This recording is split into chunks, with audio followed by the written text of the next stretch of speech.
morning, ladies and gentlemen. I apologize. I know that we are trying to wait for some more district managers to arrive, but you are here, and that is what counts.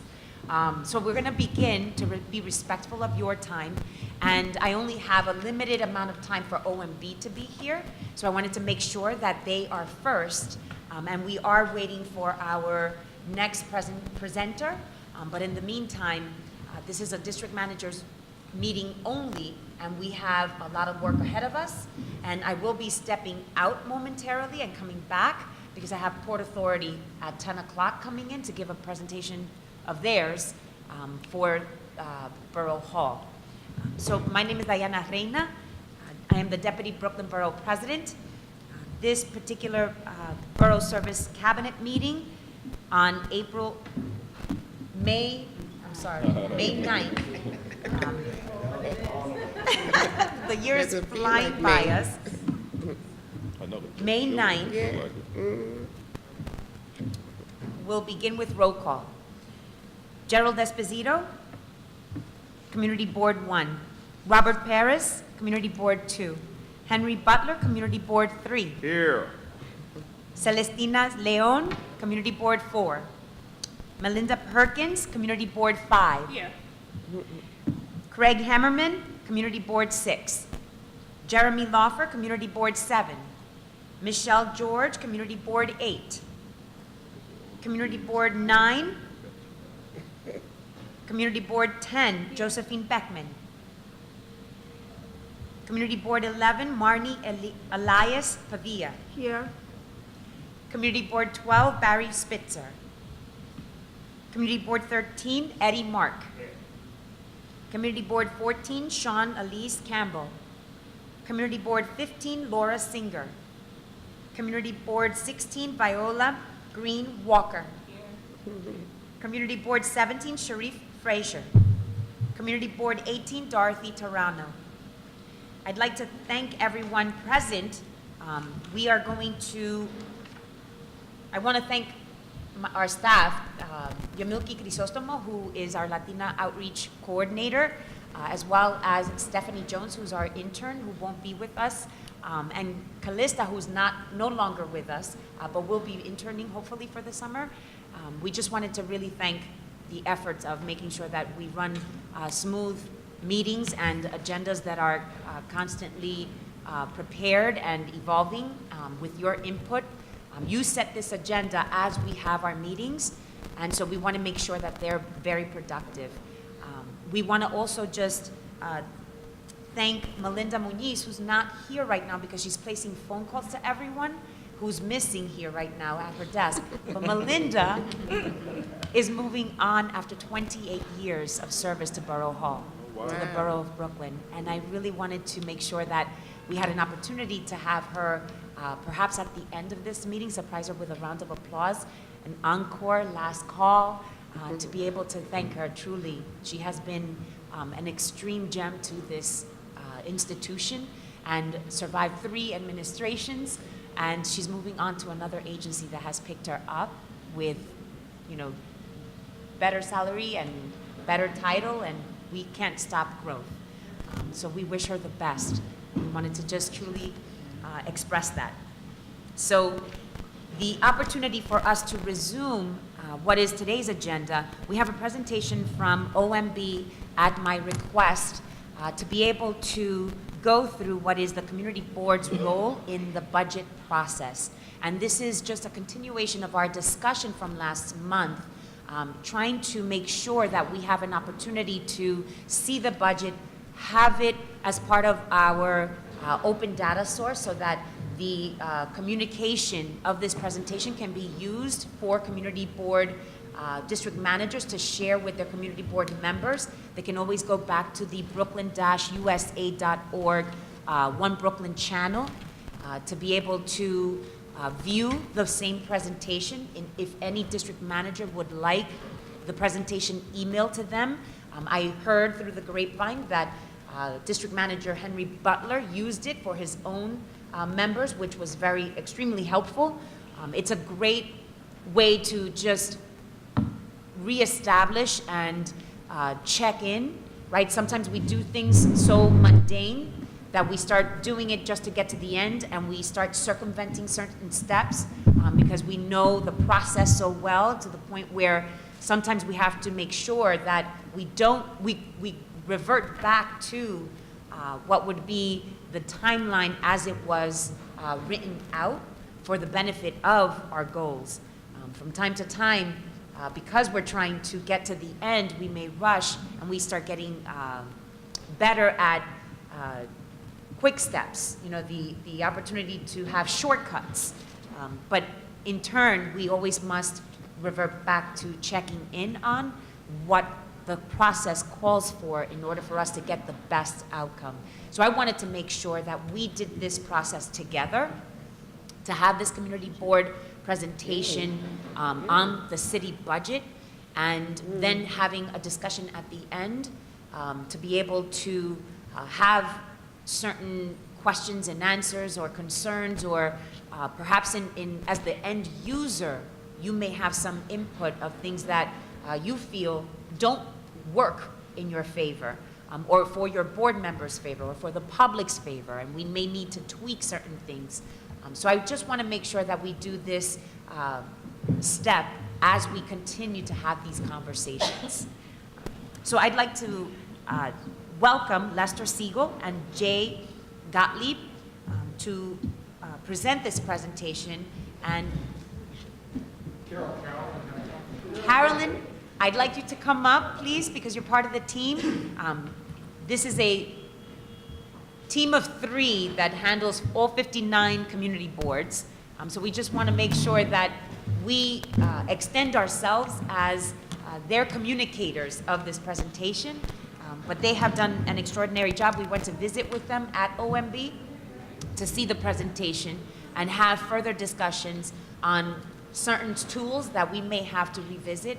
And I'll give you an update at the end as well, as far as DO-IT is concerned, regarding follow-up as well from our discussions from last month. So without further ado, I'd like Jay and Lester to make their presentation.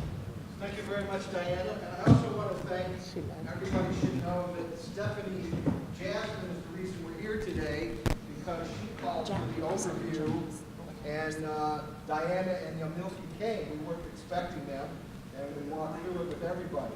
You can't hear me? Okay. Can everybody hear me, and am I being recorded on the mic?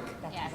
Okay, very good. I want to be recorded, and I'm a little intimidated, but I always like to start with a little bit of humor. I get all my jokes from my kids. How many people here know what Laffy Taffy, why it's called Laffy Taffy? No idea. Eddie, you know? You raised your hand. Each package of Laffy Taffy has 2 jokes on the back. And here's my favorite one. I'm sure you're going to love it. What's a rabbit's favorite motto? Don't worry, be happy. Did that get on the tape? Okay. So now let's get to the serious business. Our job, working with the community boards to get their budget requests and their needs recognized in the city budget. I'm sorry, I'm not used to being required. What? Take it off. Take it No, off. I'm not used to grabbing a mic, so I'll just stand here. I think. Can everybody see me okay? Okay, so the New York City, each community, the reason why there's 59 community boards is each community has a unique combination of needs, problems, and opportunities.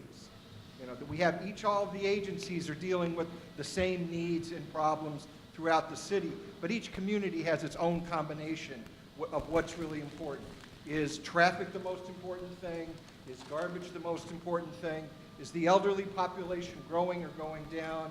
Are there more school-age kids or fewer school-age kids? Each one is in constant transition, and a main part of your job is to be on top of that, which you all are, and then to communicate that to the city, and we're going to walk through the overview of how that's communicated.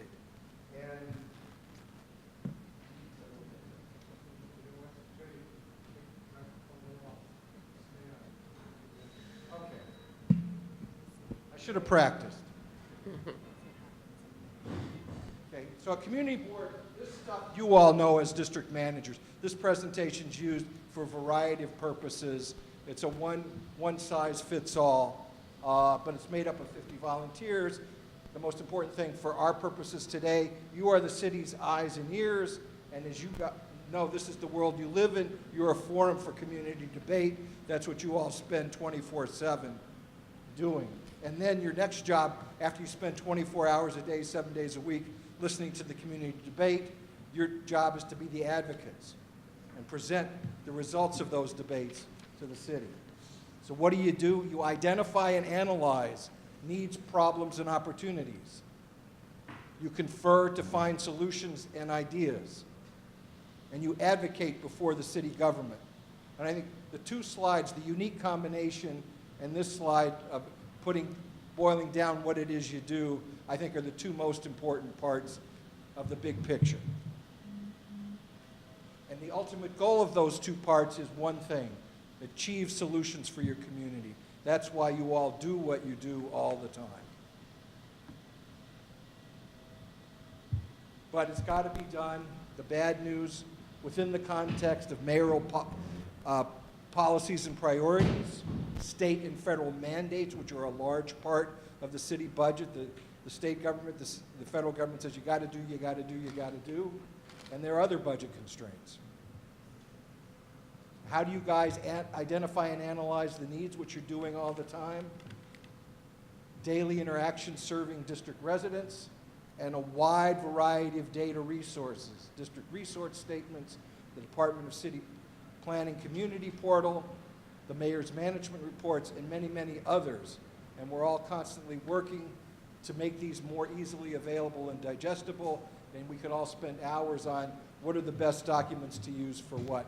But this is, again, a big overview to give everybody a feel. And then you confer to find solutions and ideas. You confer with city agencies, you confer directly, you confer in district service cabinets, you have your district consultations, which we've sent out a number of emails and memos, and then what's near and dearest to me, because I spend most of my time working at the borough consultations. And we'll talk a little bit about that because that's coming up. And then you advocate. So you identify, you confer, and then you advocate. Budget requests, letters of comments, and testimony to City Council. And I think you all are familiar with each of those pieces. And now we'll go into, as Diana mentioned, time is always fleeting. And how do we keep on top of time? Because it's a continuous process. Cyclical. We have the months of the year. We're going to start chronologically in the middle, because that's where we are now, and also that's where the new cycle begins. In June, the adopted budget is released. Boards receive the register of OMB responses to budget requests, and Lester and Carolyn are working very diligently now with the OMB task forces to get these completed, so because they have to be out at the same time the budget comes, the adopted budget. That's the end of the process.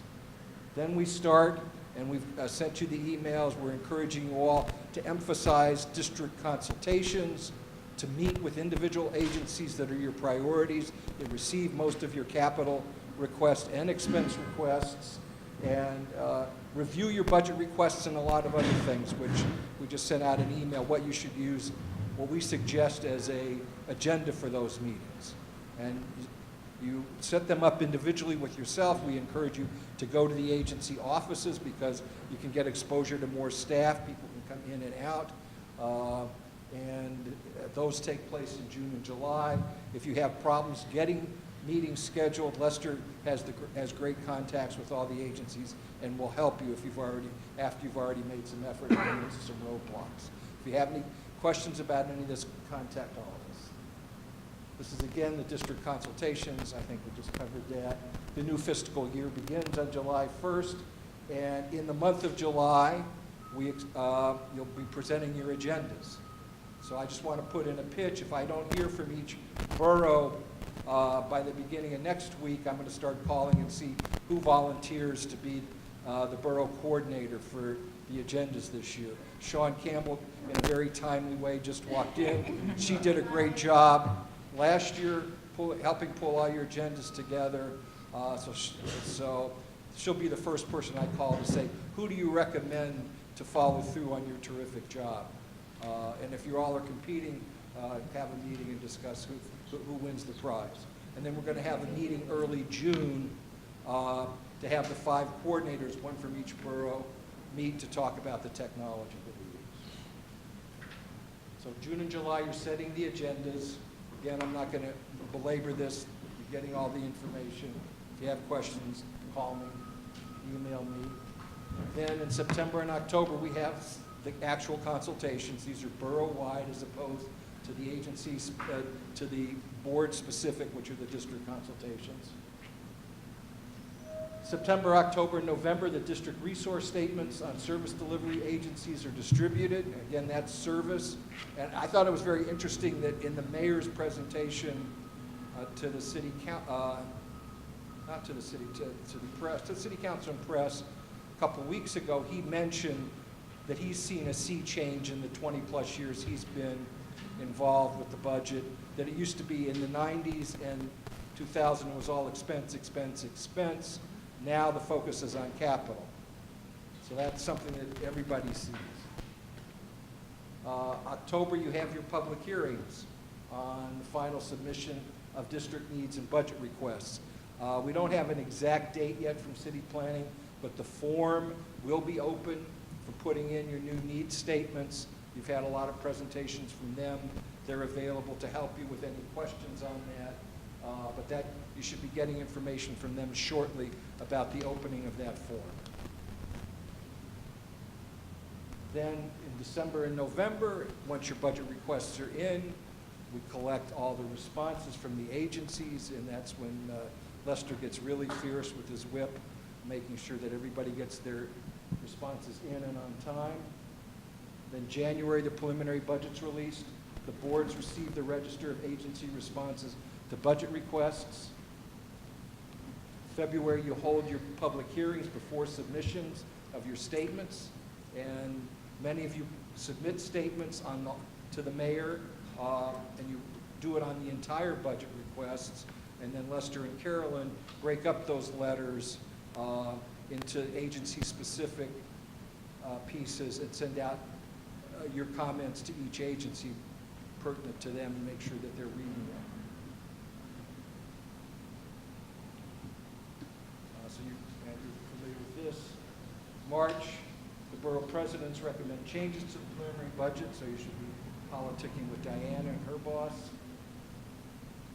The OMB task forces prepare their responses to the CB budget requests.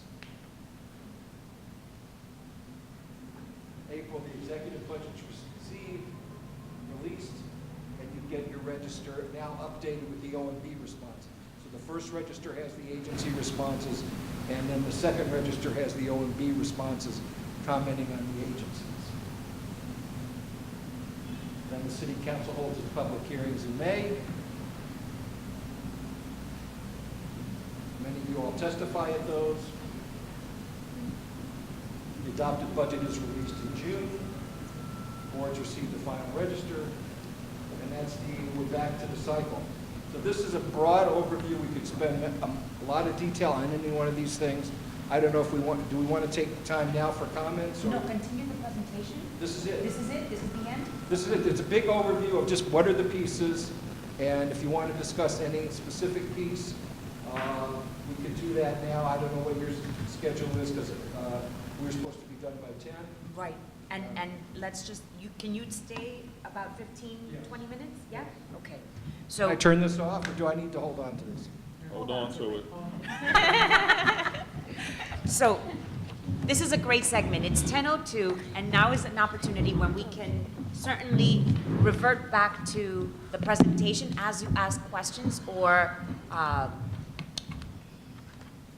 highlight certain aspects of the loop, right? So this is a calendar. We're creatures of habit, right? And one of the things that was very interesting to me is that there's a lot of assumptions happening here. The opportunity for us to say, as a council member, I would go and attend every finance hearing for every committee. I didn't belong to every committee. I wasn't on finance, but I made it my business to come to every hearing. Not every member does that. And so having seen the process every year, few district managers testify, right? How many of you do testify? So that's part of the assumption, right? That there's this presence of community board district managers or their chairs testifying on needs, whether that's capital and or expense. And so I wanted to just bring that up as part of what is the advocacy role that we want to be able to encourage stress and value, because it's the comment I mentioned before, we're creatures of habit. And if we're not present, it's very easy to fall through the cracks. Number two, there was a portion here about the letters and the letters of comment. How many of you have those letters of comment? And have you sent them to the borough president? Is it CC'd to, let's say, our capital director? Is it? Because I haven't seen them. Right, right. So just take a moment to understand, like, from my point of view, having been the elected official, the person dealing with the budget on your staff is the best person, right? To be able to read this. Confirming that they got it is very important, and who has it? Who's actually reading these letters? Do you know on your list of elected officials who's reading your letters? And that's a question for all of you. Do you know? And so I just want to bring some depth into this process. A process is only as good as we use it. The third comment is the ability to, and Jay, can you go back to the identify and analyze data resources? Almost like at the beginning.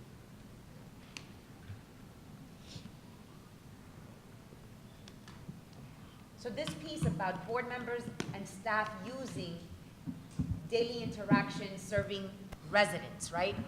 That's the piece that I brought up last month, right? Like, what exists that you are able to track, monitor, and utilize to feed the identifying and analyze needs, so that, can you go back to the loop?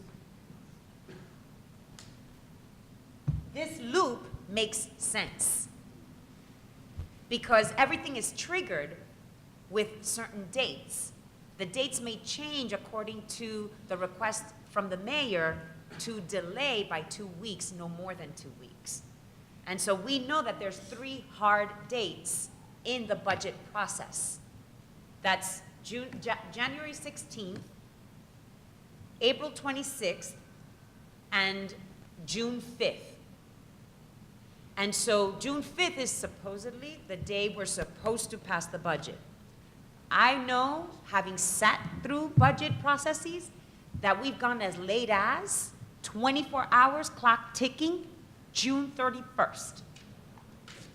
And July 1st, smack, budget is passed, and now you have to, like, literally look at all the mistakes that were made despite all that process, because certain things just fall through the cracks. And so I wanted to highlight those very key elements, because despite those 3 dates, there's other things that trigger your role so that you don't fall through the cracks. But in between, there's other things that have to happen despite your every effort to get this particular loop constantly connected. Does that make sense? That's the piece that I really want to focus on. It's the, I want to understand, is there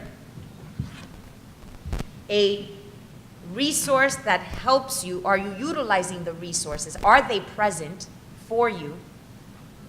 And Do It, when I had my meeting with Do It, they understood that there was this assumption that you guys have a tool that helps you feed this process. Lester? Yeah, Diana, in terms of what you're talking about now, I just want to emphasize that, and I think a lot of the district managers know this, that in the adoption process that is going on right now, the mayor is in negotiations, or will be very shortly, with the council members. And this is the time when individual council members are really able to add individual capital items, especially, into the budget. So this is the perfect time for you to be lobbying your elected officials, your council members, so that when they are negotiating with the mayor, perhaps you know, some of your capital items can be added to the adopted budget, which were neglected you know, in the two previous parts of the process, both the executive and the preliminary. Thank you very much, Lester. And the cascading upward so that the outcomes go downward, right? And if the outcomes don't go downward, then why? That's the piece. And then it goes back upward, right? Like there's a constant loop. And that's the piece that I'm trying to get a handle on, because judging from the 3 priorities on the capital that were different from the expense and the advocacy between that number of, I'm not hearing, our capital director's not hearing, and I don't know if the borough president is sensitive to it either.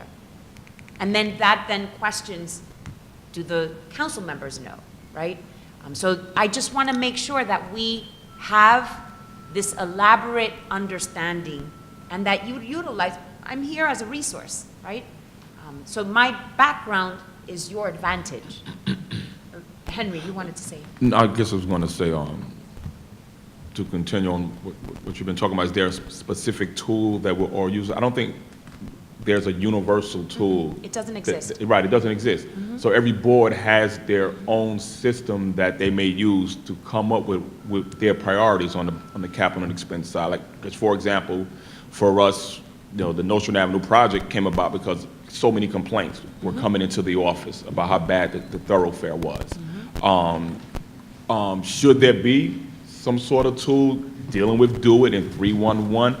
I mean, I think since I've been a district manager, that's been the question out there of, you know, having this system that allows us to track complaints within our specific districts that we're able to use, then take those numbers and analyze it, and then use that to determine what is it that we need to request on the capital in the budget side. So yes, is there a universal tool? No. We all have our individual systems in place that we use to come up with our requests. It's good to hear that, you know, that Borough Hall is definitely looking to play more of a role in assisting us. I know for me personally, I always use, I do talk to my councilmen. As you know, when you represented a part of our district, that we always had those conversations with our council members when it came to capital expense budget. But it's good to know also that, you know, we have that support of the Borough Hall also. Yes. Yes, I'll say in agreement with Henry that we do have our tools. Some of the things that we do at CB5 is we do surveys at some of our public meetings to get more of an insight as to what our community is really asking for, what they're putting priority on. We don't do that enough, though, and going back to that, I know that's something that we should do at every public meeting, take advantage of the opportunity. But also when I was in, as a staff member in the city council has a database for constituency complaints. And it's called, Barry? And I know not a lot of council members take advantage of that, but that's something that would be so, I did. you know, necessary with DMs. If there's something where we can get. And so, remember when Community Do board It was staff. here last month, and I was stressing that point, right? And it, Do It wasn't here last month. No, they weren't. But we It was talked city about it planning last and week. We OMB talked that about were them here, so much, we correct. thought they were here. Correct. Right, right. And we have had a conversation with Do It between the last meeting and this meeting. So while we break, I'm taking advantage of that break to follow up. And part of the council stat came up. And what, again, going back to assumptions, right? There's an assumption that while OMB and city planning did this great synthesizing of collapsing two processes into one, that the job is done and greater efficiencies have been achieved. They have. But the piece to the end user is still complicated. And the end user being you, the community board. And how do you take what is a tool that provides you the opportunity to monitor, track, analyze, identify priorities that are driven, right, in an upward cycle where you can then determine, because it's part of your database, to take those complaints. Some of them are going to be social service driven. You'll do them on a daily basis, but they feed what is your priority on affordable housing. And what affordable housing projects are there in the district that you need to prioritize to request funding for.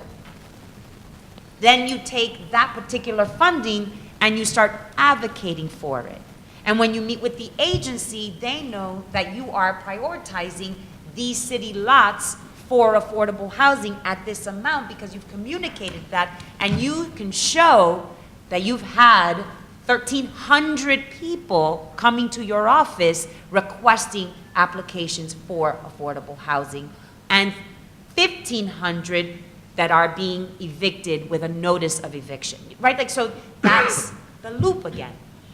And it tells the storyline of what it is you're supposed to be communicating.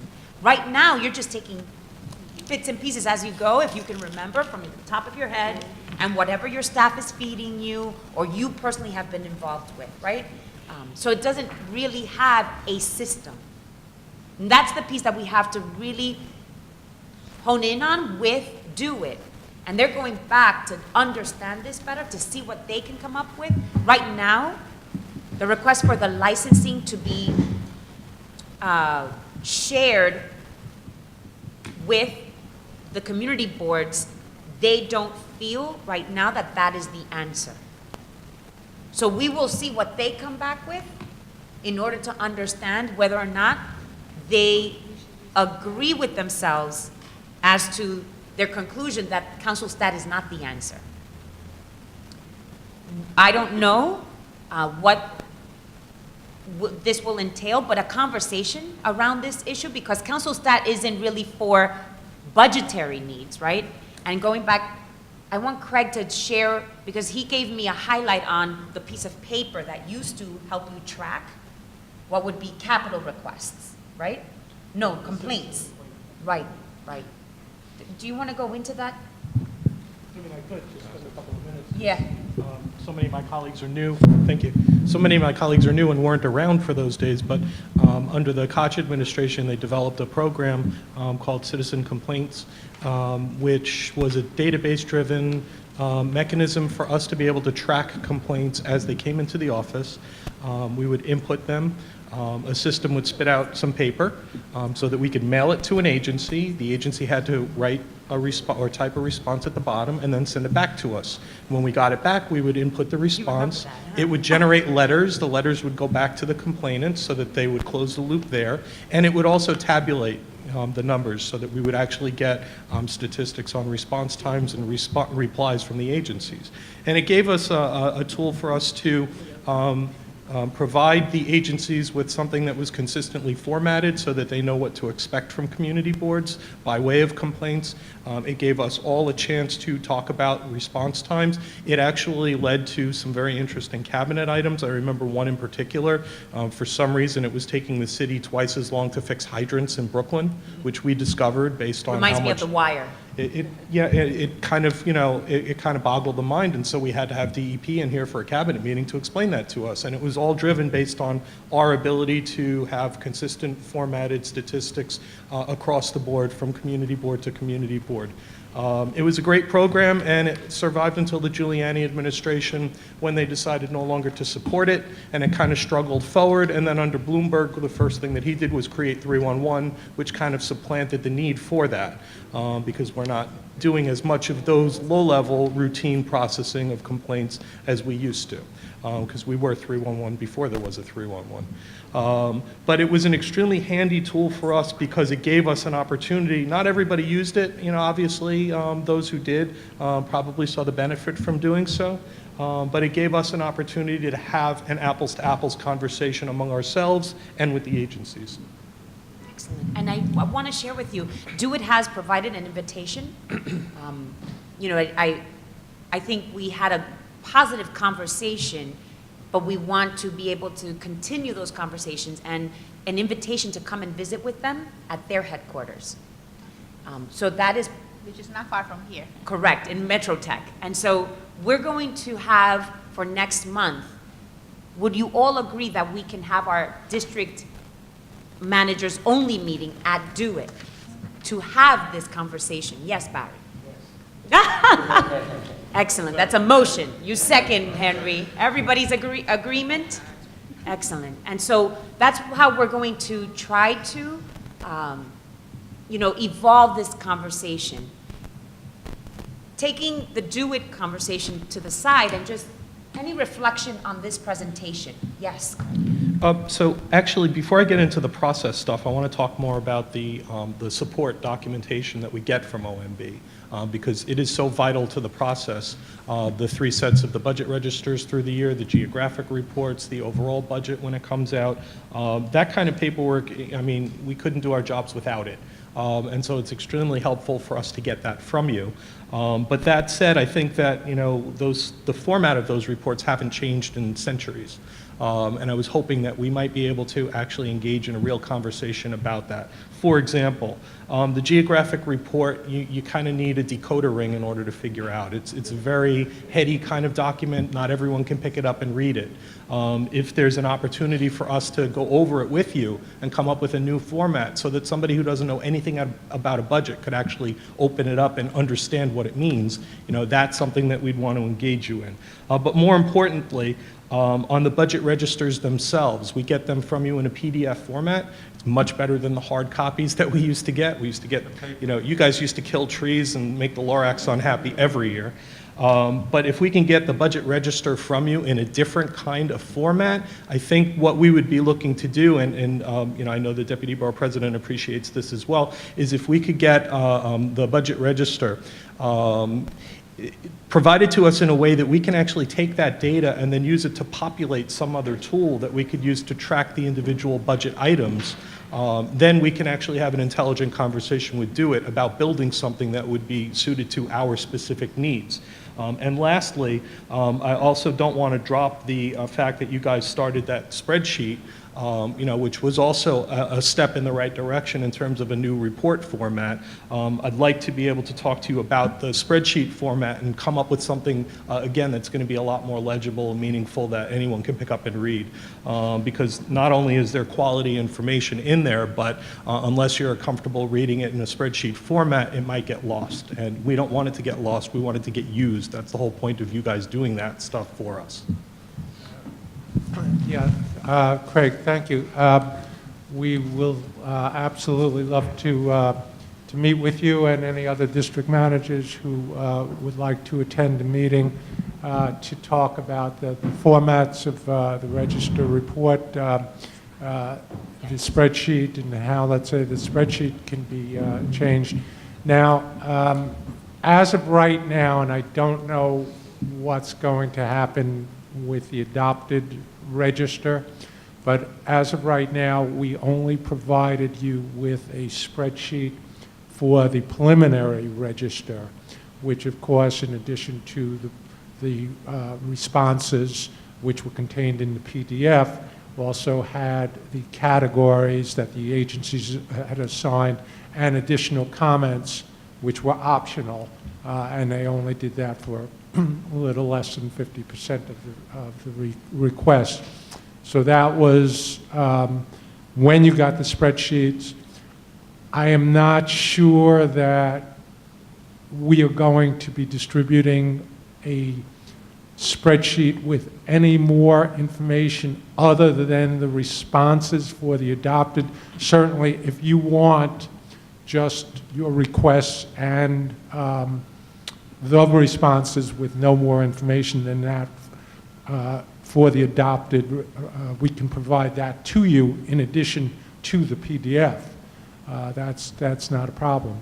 But I just want to make everyone aware that you may not be getting any more information. At this point, I don't know, other than the responses for the adopted. So on the registers themselves, can we get them in something other than a PDF format? Yeah, I can make a spreadsheet for that, but as far as that being a routine thing, that, you know, if everyone in Brooklyn wants an Excel spreadsheet in addition to your PDF, I can do that, but sometimes people ask me and I'm able to run an Excel. But at that point, that's the only sort of formats we have in our system able to generate it. But I can definitely help you out on, you know, just let us know if you want a different format. I can help with that.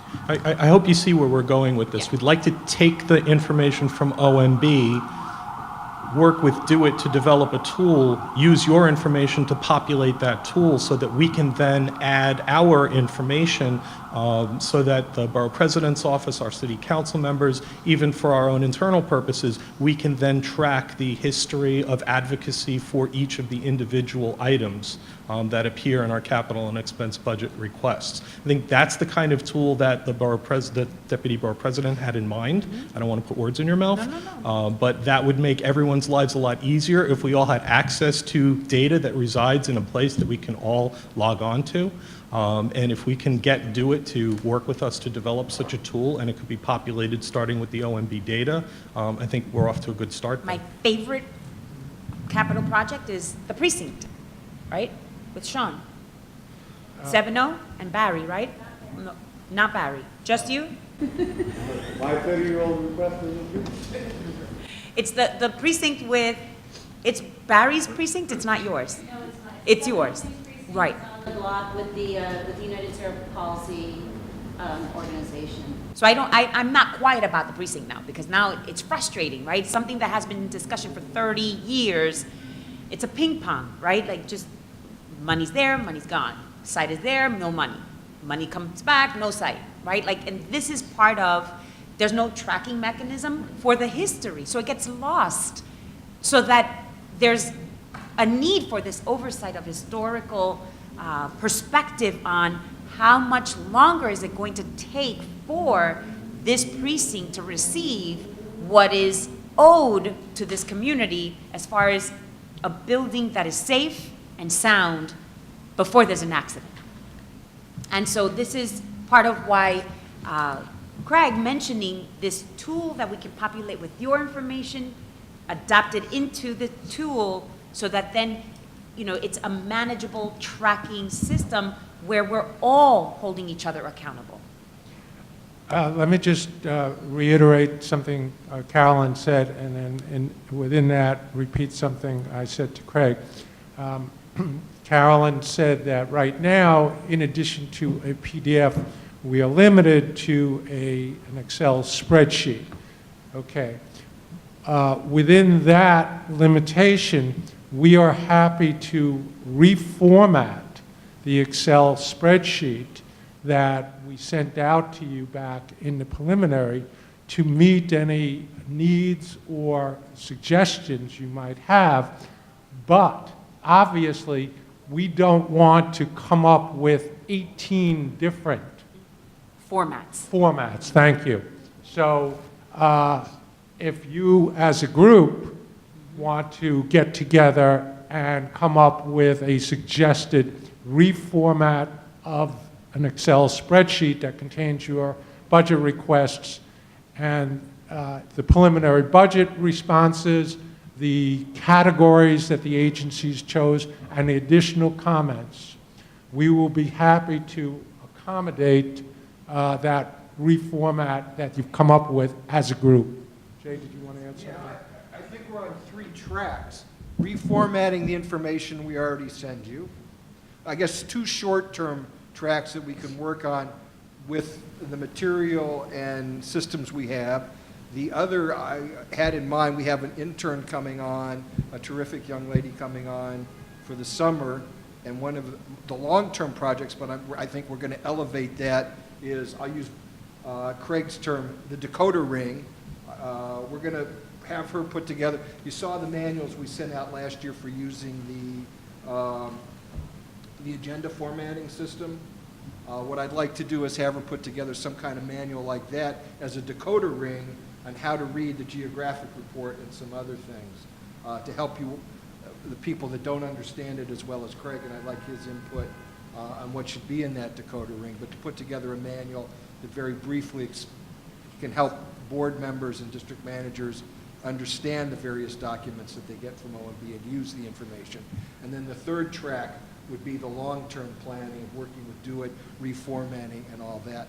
And as Lester said, we'd be happy, to have some kind of meeting with you all. I'd just like to add that in addition to what we send you, which is just the budget requests, City Planning sent you board reports, which contained your needs statement and also your budget requests and some other information. I believe it was in the form of a PDF, but you should contact City Planning if you want to discuss with them perhaps different forms for the reports that they send you.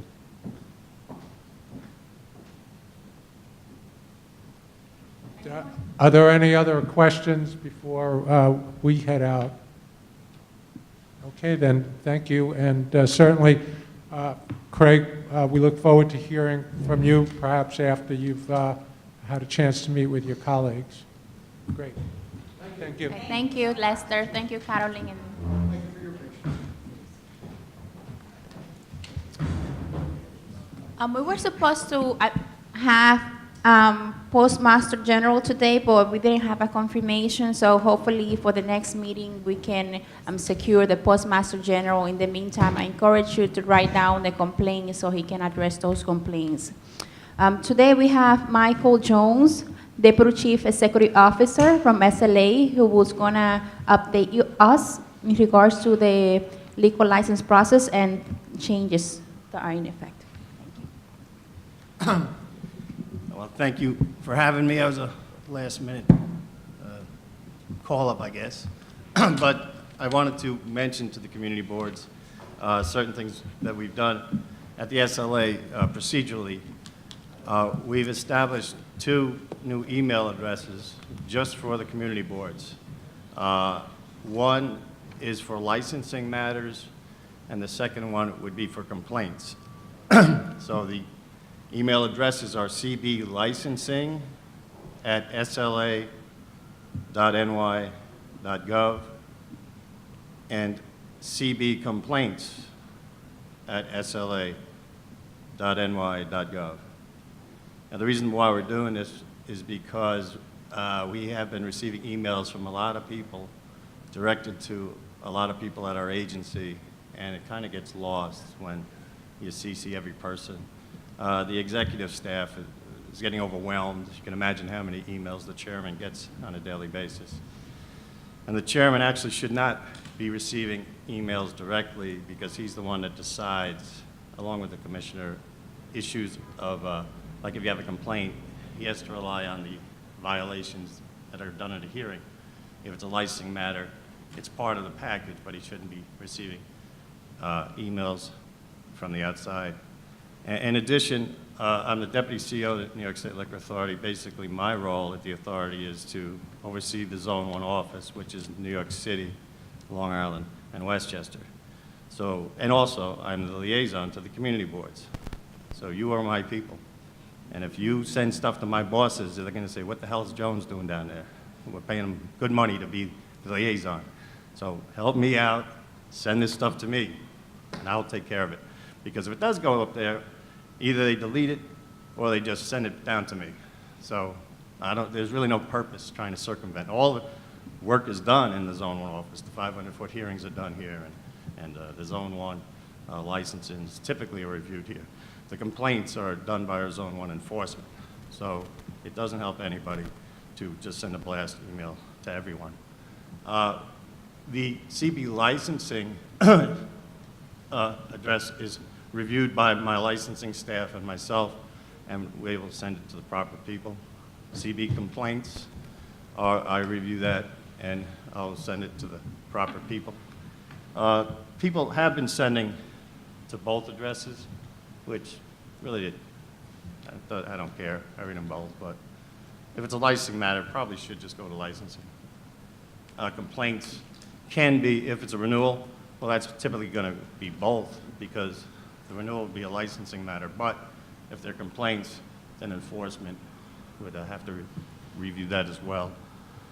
And like I said, I review these two email addresses and we'll try to take appropriate action.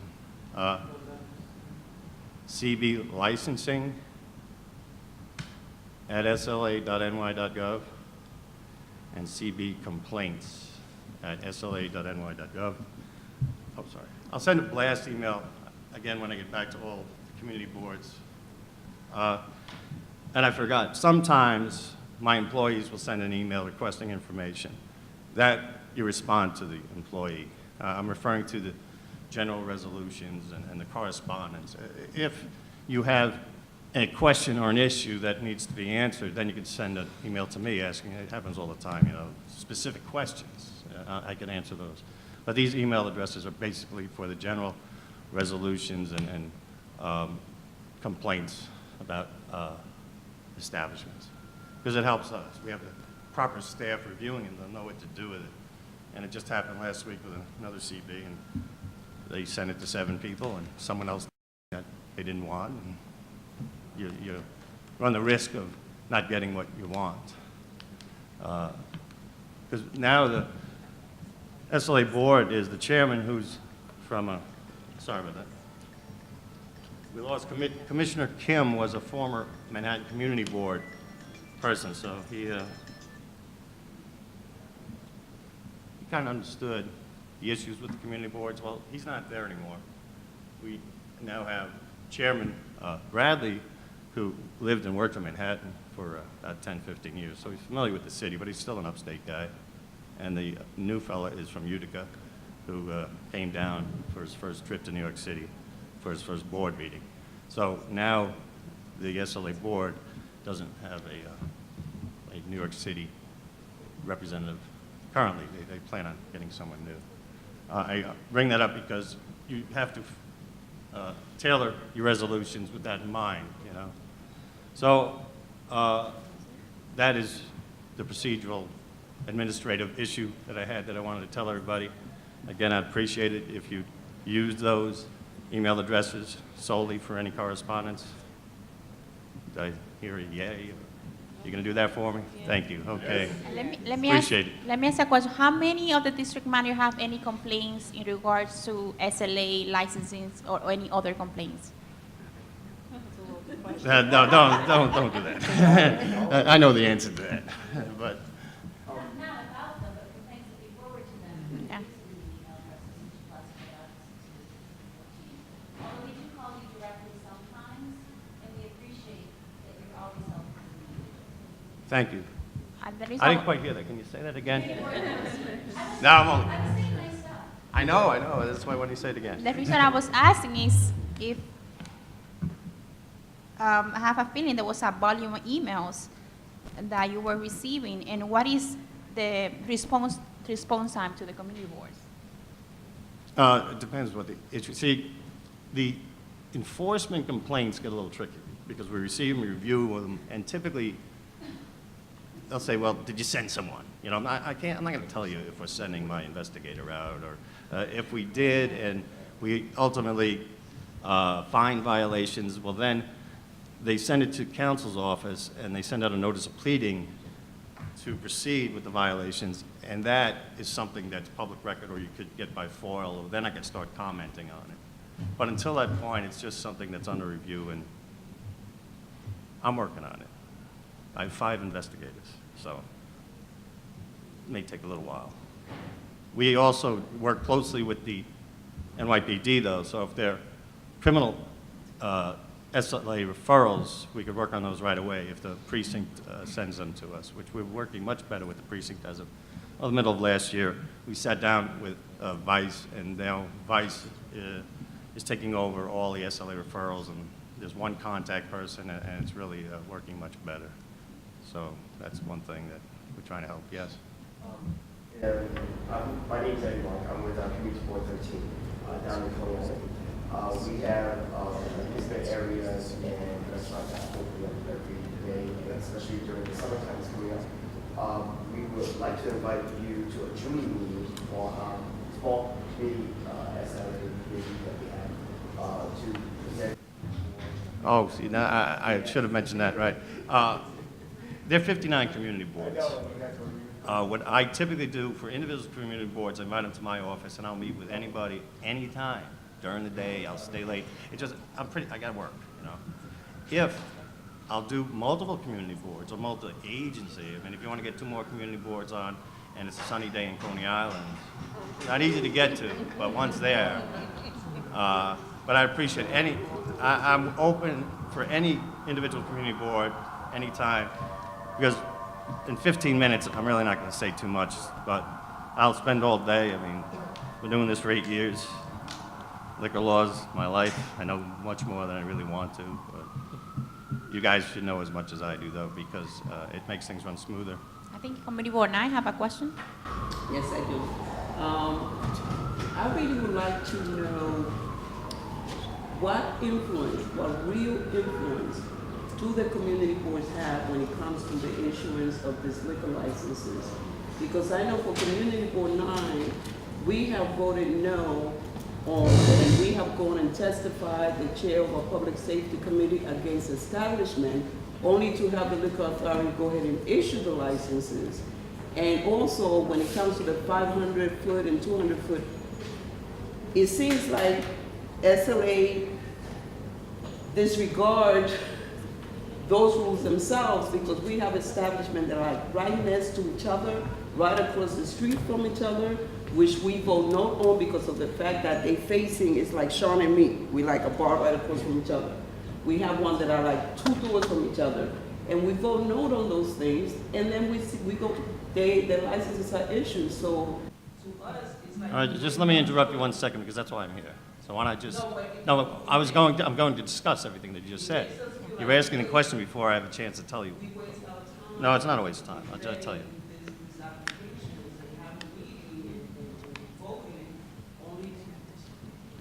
Well, first of all, we have to distinguish between renewals and new applications, because people send resolutions regarding renewals, and that's entirely separate. Legally, it's a whole different ballgame. So we'll start with the types of licenses. You have on-premise and off-premise. Off-premise licenses are your liquor stores and your grocery stores, and that's where you consume off-premise. Liquor stores sell hard liquor. They're subject to the 200-foot rule, but they do not give notice to the community board. It's only the on-premise licenses that give notice to the community board. So when a liquor store is going in, people will complain, say, oh, we didn't get notice. You don't get notice. However, you can send information, because we take all information that's relevant. With regard to the issuing of licenses, the statute mandates the SLA shall issue licenses. We're a licensing agency. We're supposed to be issuing licenses. The presumption's in favor of an applicant. If you want a liquor license, you're going to get it. That is the way. The statute reads and it works, unless good cause could be shown. And good cause typically is if the applicant has a criminal history, something like that. That's obvious. And there are other factors, but it's pretty high standard that the SLA would have to show to deny a license. So that would be your beer wine licenses, 500-foot doesn't apply, or an OP, a full OP, it's not a 500-foot case. We have to show good cause to deny. So basically, everything's in favor of the applicant. The 500-foot rule is where it tips, where the applicant has to show that's in the public interest.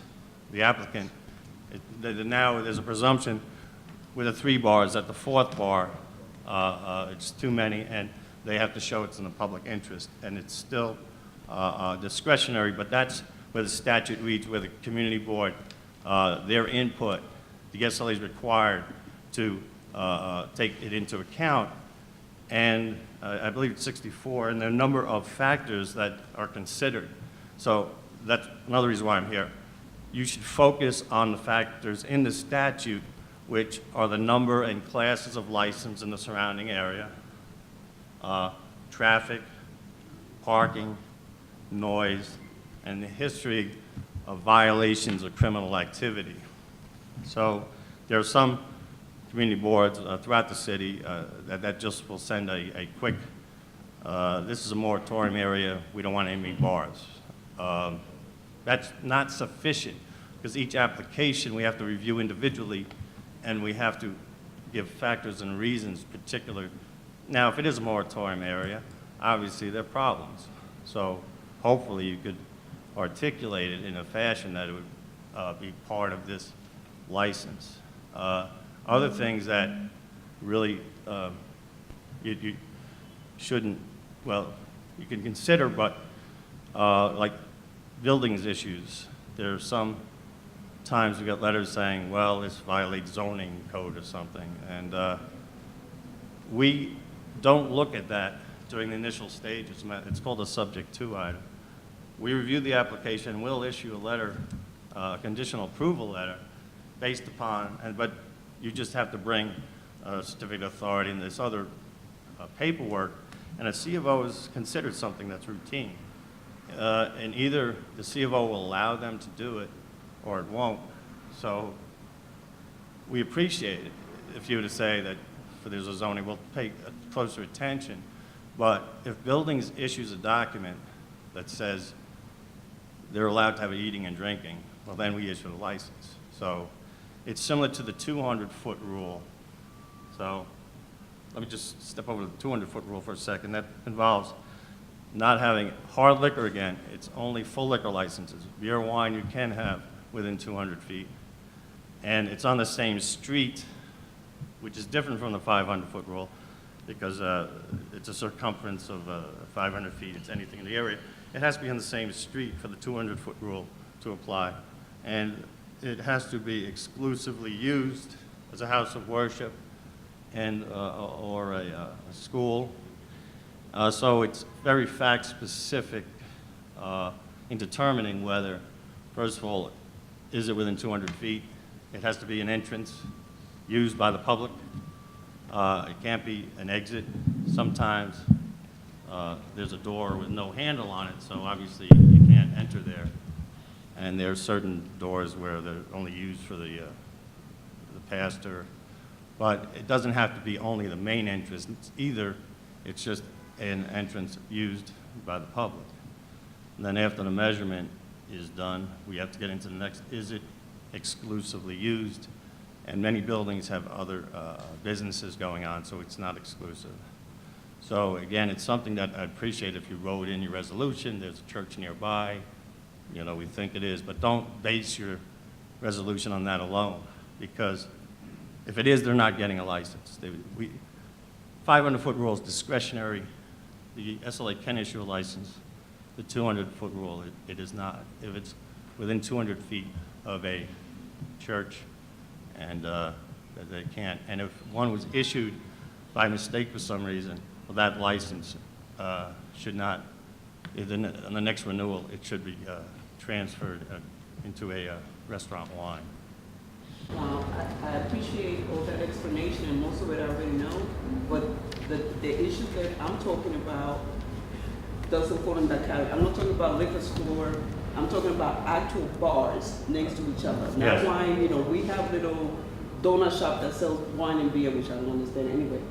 But I'm talking about actual bars. We have like Union One is one that was like right across the street from another bar that the whole community was against. There was demonstration.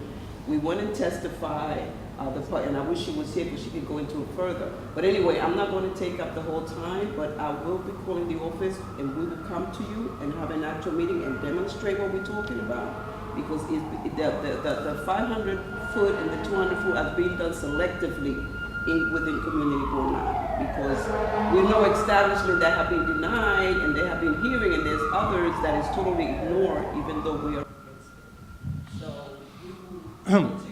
Well, okay, that'd be great. I'd like to see the examples, but procedurally, if we get community board objection, the application's then sent to the SLA full board, which is the chairman and commissioner, it's supposed to be two, and they will review the license, and they ultimately decide. So I don't know specifically what happened. The upstate fellows are pretty pro-business, so maybe they will issue with stipulations, but I don't know what the objections were. If they, and it all depends on what the applicant says.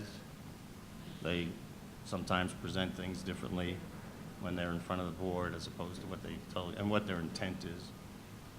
I mean, they have to show it's on public interest. So what they're going to do is, they're you know, whatever the number is, there are 57 bars within 500 feet down on Avenue B. I mean, it's well beyond the 4. And I'm not sure if they really need any more, but they're going to say, well, they have these type of ethnic foods, but they don't have what I'm going to present. It's something new. I've seen the first vegan restaurant, you know, we're going to be totally vegan, and it's the only one in the city. So with that premise. Well, then we're going to get drunk. Right, the vegans, they really need shots. Open bar for the vegans. It was the 6th Ward. I'll give you, they're closed now, but the 6th Ward, they did that in 2008. Vegan, CB3 was all, no, we don't need another. So, and they advertised Wednesday night was bacon cheeseburger night. So, vegan? Vegan place, yeah. So obviously they changed their Okay, that was the busiest one. business model from vegan, which is the sole reason why they got the license, to a bacon cheeseburger night. And we ultimately did bring charges, and they did end up canceling the license. Quick question on about 200 foot on, because you had said they have to be on the same block. Street. Yeah. Same street. So, say Eddie's a church, I'm the establishment, right? We're on the corner of Lexington and 3rd, but his address is 3rd Avenue. I mean, say 50th and 3rd. The address of the church is 3rd Avenue. The address of my establishment is 50th Street. Yeah. If it's a corner building, it's on both. If the church is on a corner. Right, they're both on the corner, we're on the corner. If it's not, you have to be, if it's on Lexington, one end, then it has to be on Lexington. If you're on 50th, it's okay. And it's the same with you. That's if the address Wait. is on the same street. I mean, the entrance, sorry. No, that's what I'm trying to figure, that's the issue we're having. Like, we're both on the corner of 50th, The corner 50th and building 3rd. is It's both. the corner buildings, less than 200 feet from the house of worship. But the house of worship establishment address is 3rd Avenue. The establishment, the bar is 50th Street, If but it's we're a both on the building, corner. It applies. If The it's 200 foot applies. Yeah, it does apply. Even if he has 3rd If it's a- Avenue, my address but is it's- 50th. And if it's a corner building. If it's Right, on- so I'm saying corner building. Yeah, So the 200 foot does apply, even Yeah. though we have different Right. addresses. His is 3rd and mine is 50th. Right, The 200 foot applies. right, corner building, both streets. Corner building. Okay. I think Chung have a question. Yeah, I do. Can you talk about the assistance you can provide community boards when we have complaints about establishments that don't have any license at all, but are renting out their space for pop-up parties serving vast amounts of alcohol, as in Hennessy kegers? Oh, yeah? 859 Flatbush. I think. 859 Flatbush, that sounds familiar. Yeah, you may have been out there with PD, but we started with the understanding that you couldn't be of assistance because they didn't have a license. Well, yeah, exactly. Many of these places, well, I should say most, they're just unlicensed. They just They have didn't these have parties. caterers, they didn't Right, have I mean, anything. If they're going through the motion of getting caterers permits, well, then we could deny future permits. Right, but So- they're not. They're just Facebooking that they're having a party and this is They're what it just is. having It's an illegal supposed to party. be, it's legitimate use as a pole dancing fitness studio. Uh-huh. Is that bacon cheeseburger night at the Legion? Oh, wow. Fitness studio, huh? All right. We only regulate licensed premises. We only have jurisdiction to bring action. You know, we're civil. We're an administrative agency. We're not criminal. We don't, as much as I'd like to, we don't rip licenses off the wall immediately. They have a whole process. And, but in order for us to be involved, you have to have a license or something. Just sounds like it's unlicensed where the NYPD could enforce. It's a crime. And if they are getting one-day permits or special event permits, you could send in, and the PD, send 15, we asked for these permits to be just filed 15 days earlier so we could contact the precinct. We don't contact the community boards. The statute for the one-day permits mentions the precinct. And if it's a problem, the community board could relay that information to the precinct, but we also take direct information. There are a number of places that we could put on, it's a denied premises list. So you just tell us the issues you've had at these parties before. You know, generally we look to, the permits are on our website. You can take a look at it if you like, what No, we have. information we ask for on a special event permit. It's the same, it's like 2 pages. And you're supposed to have a permit actually for just any time alcohol is consumed in a space, like my daughter's 4-year-old birthday party at the party room. They asked if I was going to serve alcohol to the adults at 10 o'clock on a Saturday morning. And they told me I needed a permit, which they were right. They also told me I couldn't get one. Well, they weren't right on that. But I didn't serve and everything. But you should have a permit anytime alcohol is consumed. But it's the same form. It's just who you are, what's the event, number of people, permission from the landlord, and security plan. So for my party with 20 people, I'm checking off all these, but we also have these events with 3,500 people where it's just the same questions. We pay a little closer attention to have the security plan. And that's all the information we have for this one-day permit. And then whether the PD will say it's okay, and generally they'll respond for an event that large, they'll take an extra step. Okay, so since we know this is a problem location, we can bring it to your attention to make sure that if they do start applying for permits, they're on a do not permit list? Is that what you said? Yes. Okay, we'll make sure you have the information And then. it Because helps. there's also been shots fired, other violent criminal acts at the location. I think we were there, right? I thought so, which is why your answer isn't really jiving with what we started out thinking you couldn't be of assistance, and then somehow we heard that you were of assistance when they went in and shut them down one night. And they've had parties since, but now they have a foot post there. So that's why I'm trying to figure out. It's because my investigators were with them on other places, to tell you the truth. Okay, They hit 4 spots. So he went with them to the unlicensed joint. got it.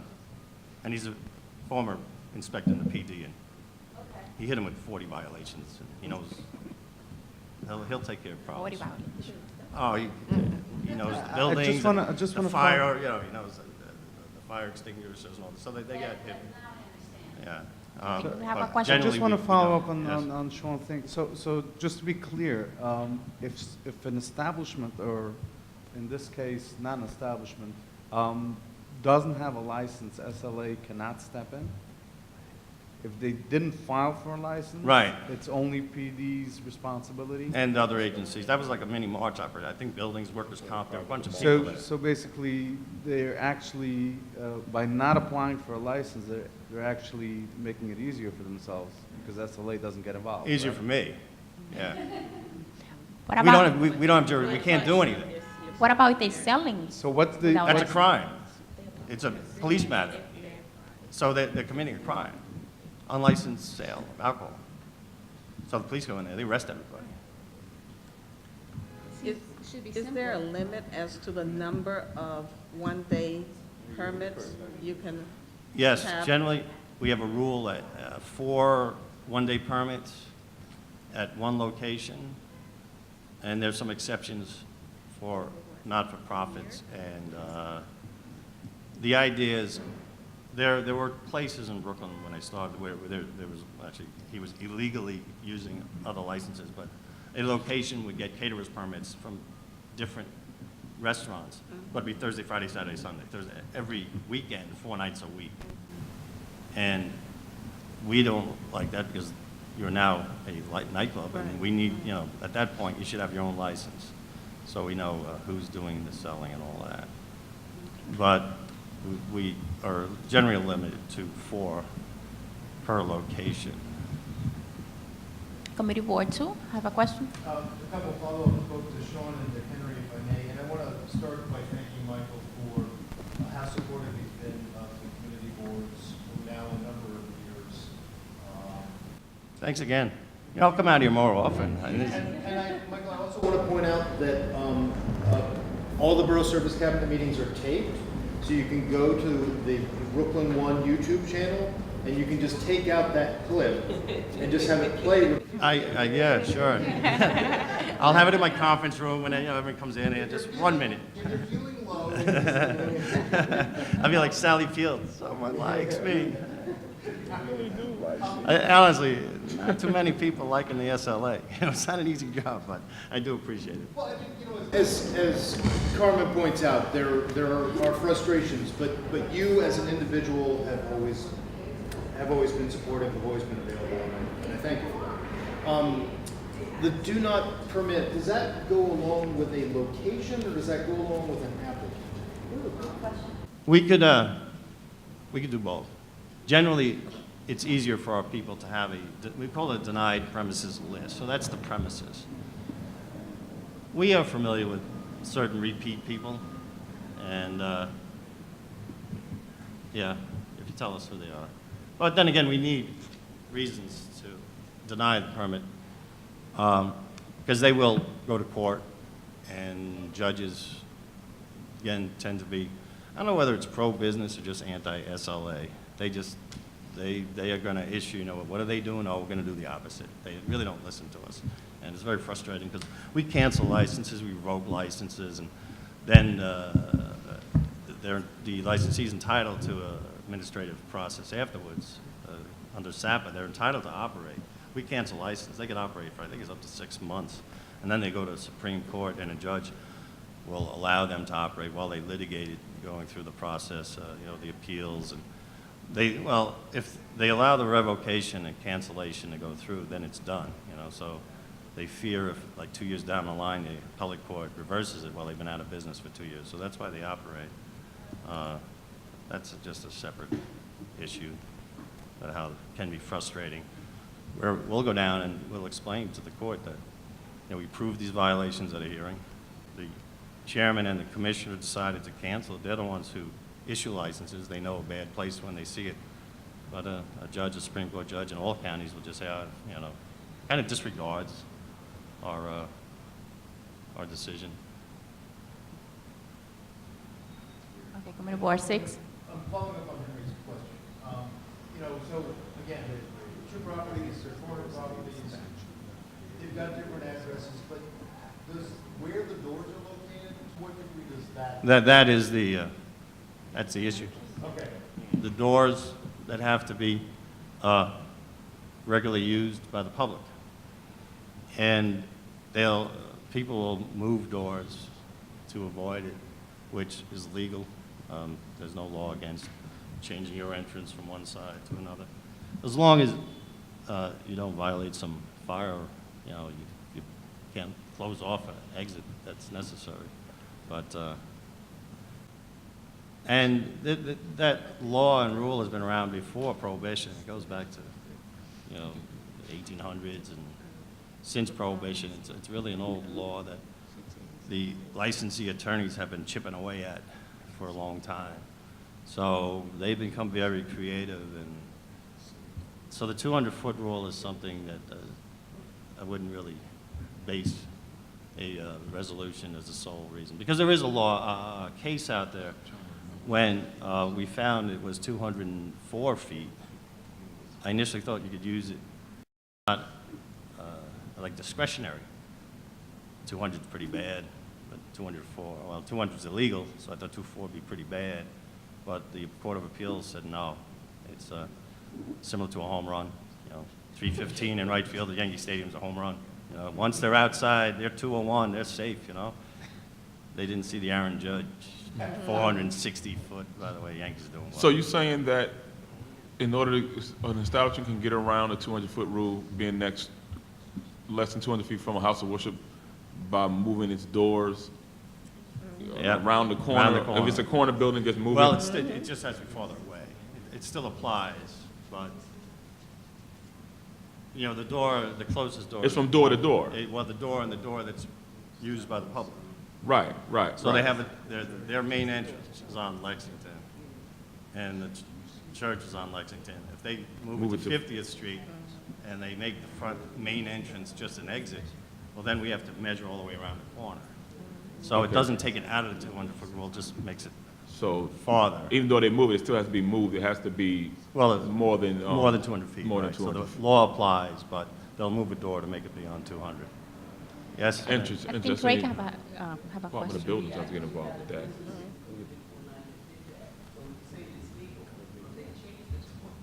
Yeah, that's. Unless Department of Buildings, like he was Well, I'm saying, is saying, some sort of They violation sealed off the one entrance and then, you know, but, yeah. to make it more than 200 feet away. Okay. Said they've been doing this a long time, so they're gonna try to get it out. And then turns out there aren't as many exclusively used houses of worship. There's typically other things going on these Right, days. these are mixed-use buildings, rent yeah. is too high, you know, if the 2 apartments upstairs are rented out to people, well, then it's not exclusive anymore. There's usually other events that are used in different areas of the building, so it has to be a whole building, too. So actually, I have a two-part question to follow up on the event permits that are issued. Because I think the source of our greatest frustration is just being taken by surprise, that there was an event that happened and we probably didn't know about it beforehand, and so there was no opportunity to prepare for it, to talk to the precinct or even, people that might live on an affected block. So what I was wondering was what the turnaround time is generally when somebody typically applies for an event permit, from the point that they apply to the point that the permit is issued to the point that the event is happening. How rapidly does that cycle take place? And also whether or not there's any way that the SLA could consider proactively notifying us when event permits are issued in some routine type way. I don't expect you to get on the phone and say, hey, we got an event permit that came in. But if there's some kind of a module that could be built so that we're automatically notified in some fashion, we want to reduce the element of surprise. Just yesterday, Community Board and Staten Island just went through that fact pattern. And we're trying to think, I think we issue like 80,000 permits a year. My permit unit is, I'll give it up right now, Maureen Hughes. Maureen Hughes is the one person that does all the permits in New York State. So Only one person? she's busy. And as it is right now, to review all of them, and there's also a short period of time, it's 15 days. So we receive the application, we notify the PD. And if we were to notify the community board, I'm not sure if you'd be able to comment on it anyway. I mean, you'd have to notify just to be aware. be aware. Yeah. Well, We're not asking for a consultation, we're asking for a notification. Just like DOT notifies us every morning of permits that they've issued. And there's not enough. I'll look into, maybe she can send a general email saying we received this, similar to what we do in licensing now. And like I said, it's just to reduce the element. But I mean, we do get, like I said, my child's birthday party, we get permits of, I don't think CB5 Manhattan really, I hope they don't care that I have 20 relatives. I mean, that's when the majority are. The ones you want are the 3,500, and this one, they set up a tent out in the middle of the parking lot. And, those are problems. But what about that timetable from the point that somebody applies to the point that the decision is made, to the point that the actual event happens? What would you say is the typical lapse time? Well, we request the application be done 15 days in advance. I don't think that's followed. Generally, people don't think of the permits. I mean, you'd be surprised at how many restaurants don't think of their license, but when they're throwing a party, it's like, I get calls from mainly elected officials. We need a permit. I say, well, it's Saturday. They typically call us 2 days before for these permits. So the 15 days is our rule, but it's not the law.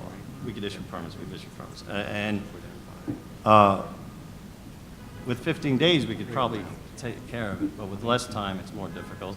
And what we'll do is we'll reach out to the command, and we'll ask the precinct. They said, generally, we have to rely on them for the bigger events. And many times, the precinct can say, no, we can't handle it, especially this weekend. There was out the Labor Day parades out here. There was a number of events where if they were individually on different nights, would have worked. But in one command, he had 5 different events with 2,000 people, and he said, you know, they're not giving me any extra manpower, so we had to figure out how to handle that. So the turnaround time, generally approved pretty fast if everything's in order. We give the PD, I think, 4 or 5 days to respond. So what would it take to encourage SLA to abide by the 15-day period? Encourage who? Us? Yeah. If it's your own rule. We don't have to abide by it. It's our rule. It puts us all in a bit of. Well, I mean, legally, they could get a permit. I said there's no law against it. So this, Fashion Week, they want a permit, so they didn't do it on time. So we don't issue a permit. Then, you know, what are they going to do? They have big lawyers. They're going to take us to court, and they're going to get a permit within an hour.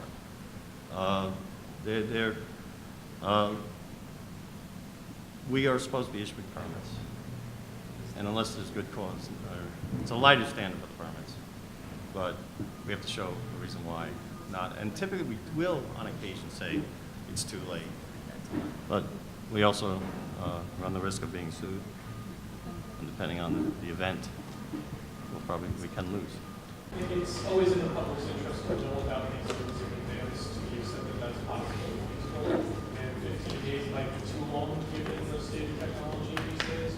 But I think it's a conversation worth having so that there is some kind of standard out there so that folks that are applying with those. Obviously, you can use your discretion to not follow your own rules, but if you have a rule, then you're less likely to be sued successfully as long as it's being applied equally across the board. Yeah, we do, like I said, we deny them, say it's too late. I don't know how often they take us to court on that round, but. So if, bottom line. Another one, if there's the a way Kosciuszko Bridge. If there's a way that you can notify. They didn't have a permit the day before. The governor announces, now it's the governor saying, I'm having a party, we're gonna have alcohol. And I asked the commissioner of license, where are they gonna have this party? Sounds like it's on the bridge. So they got their permit. When the governor says, we're gonna have a party, and did anyone go to that, by the way? Looked like fun. No? Where did they have the alcohol, by the way? I thought they were gonna have it on the bridge. But I'll look into notifying community boards as we can. I think we have your email addresses, so maybe I'll just ask Maureen if she could do that. I have a question. Is there a document to guide the community boards in regard to the liquor regulation, to the 200-foot rules or 500-foot rules, so they can go back and read it and show with their members? It's all on our website. It's on our website. Yeah, but there's a lot of ABC rules. It's a little bit confusing. We have I got to say, our website's not the easiest to navigate, but we got a lot of information on there. And under the public section, we do have the 500-foot rule and a 200-foot rule, I believe, and some other relevant. There's also the community board FAQ or Q&A. I think we did, yeah. The denied premises list, is that also on the site? No. Would we be able to get access to it by request? No, that's an internal document. It's maintained in Albany. You could send suggestions and we'll add it. Just to follow up on what she said, I'm just thinking the public advocate has a list of the worst landlords. It may be good to have a list of the worst offenders in the city. Two completely different motivations. No, maybe keep them in check. Well, that is interesting. I think we could probably do it for the licensees that have bad adverse history proven. But the denied premises for permits are people that we don't. Not denied. If there's a repeat offender and there's an establishment that's been proven that they're. Well, the question was about places that we issued one-day permits to. We put them on a list of that location. So if you're referring to our licensees, see, we put the disciplinary history on the website, the license and the disciplinary of proven charges. So we're a little reluctant to put out information where the charges are just pending. And so maybe it might be worthwhile, but we have some places that have a lot of violations. Committee Board 10? Hi, Mike, I just want to echo, I don't want to be the only one in the room not to sing your praises, because CB10 Feel free. does You're more than welcome appreciate to. all the work with over 200 licensed premises. We often reach out. But I have a question that came to mind after actually Sean had asked. We had a few months ago a public hearing on a license, a new application. It was a 500-foot. And we had approved it with some stipulations until our public hearing, when we had testimony from the public that said, wait a second, this establishment has issues, and they've been open serving alcohol, have a full stack bar, and have been serving for the last year since they opened. And we were all the board members were shocked. Well, none of us had gone to the place. So on the spot, there was a motion. We denied it outright. We were very upset to learn that. We sent a letter to, through the email address, and we've been monitoring. It's still pending. They still have not yet had a hearing. As of today? As of today. Well, I checked last week. It was still pending. I'll look at that. We deny applications if they're selling alcohol. Okay. 'Cause While I didn't while it's think to pending. notify the precinct at that point, because it was a pending application. would, But if they're still serving without a license, I should. That would be very helpful, because we need evidence. Right. And there's no greater evidence than Yeah. police officers there arresting everybody. Our chair went that night and took pictures of the bar and sent it to us that morning. That too is Had a evidence. drink. Yeah, that's always good. Okay. All right. Thanks, Mike. I don't know. I mean, I'm willing to, I could sit here all day, but No, I'm no, sure you how guys don't No, but how- intend on doing that. So if you have specific questions, you could email me, call me, or make a, One more question, Michael. I have received complaints from business that they may have a disorderly conduct, and I know the police is being very proactive, referring a lot of cases to SLA. What happened to those cases that are dismissed in court and is pending within the SLA full board? What is the process? the police, they're required to refer, under the ABC law enforcement has to send violations and crimes that occur on a licensed premise. So they're required to send it by law. Where there are parallel proceedings going on, typically the underlying disorderlies and all those charges, they aren't prosecuted very well or effectively in the criminal arena. And just because generally they're either dismissed for different reasons or they're given it doesn't matter what goes on. We have a separate proceeding. We have a different legal standard, different rules of evidence. So typically we will prove charges, especially with the sale to minors. Disorderly premises are more difficult because we have to show that the licensee somehow allowed this to happen. They're called suffering and permitting. So the assault and disorderly premise charges are difficult to prove because it's rare that a manager of a bar or a bar owner really had an opportunity, because many of them are spontaneous. Someone fighting over anything, sports, politics, and all of a sudden they just crack each other over the head with whatever's available. But we also have, which is different from the NYPD civil unit, focal point charge, which if there are 6 referrals within 60 days at this establishment, we no longer have to show the suffering and permitting. It's like, all right, you had a spontaneous fight. Well, yeah, not the spontaneous fight. If you have 6 referrals in 60 days, there's a presumption, like I said, that it's kind of a response to the difficulty in proving the assaults and disorderlies because the suffering permitting. But then we're like, wait a second. If you have 6 fights over 60 days, obviously there's something wrong. And there's a failure to supervise, and there are other charges we bring.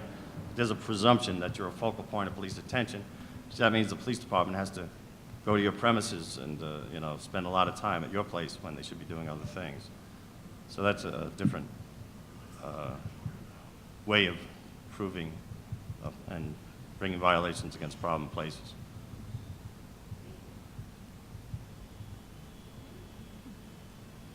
Okay. Celeste? I have one quick question. If there's a business that has their license terminated or revoked, how long do they have to wait until they can reapply for a liquor license? If it's canceled, they could reapply immediately as long as there are no other issues. So there are varying degrees. I mean, our fines go from a letter of warning to monetary fines up to $10,000, and then you have cancellation, revocation, and revocation with prescription. So if you're a bar owner, cancellation means you can't serve anymore, but people will take that if they have other bars, because a revocation means that all the licenses you have would fall. So if you own 3 bars and this license is revoked, then you can't be a licensee on the others. So a revocation is more severe, and there's advantages to certain bars going for a cancellation. So they can apply, but what typically we'll do, or the board will do, say, all right, cancellation, but put a name stop. You know, so if this guy applies again, they'll be aware, you know, because we can approve licenses at the local level, which I call a local board. If we get an application, community board supports it, no opposition, everything's in order, I'm on licensing board, I could approve a license. And most licenses are done that way. It's only the ones that are community board opposition or that are problems that will go to the SLA full board, that's the chairman. So this entity whose license was canceled, when they cancel it, they go say, put a name stop on this. So it'll go before the full board, and the prior history taken into account. And like I said, a revocation has other, the main thing is when it's revoked, the individual, I think it's 2 years, they can't apply. And then revocation of prescription is the most severe. That means not only the person, but the location. There's certain places, you know, everyone knows it, especially near colleges or whatever. It's the underage bar, you know. Whoever owns it, they're going to be selling to minors. You know, it's just they come in, they say, well, I'm going to be different. They're not different. So places like that that are always selling to minors, or always a house of prostitution, always things happening, and everyone knows it as the prostitution house.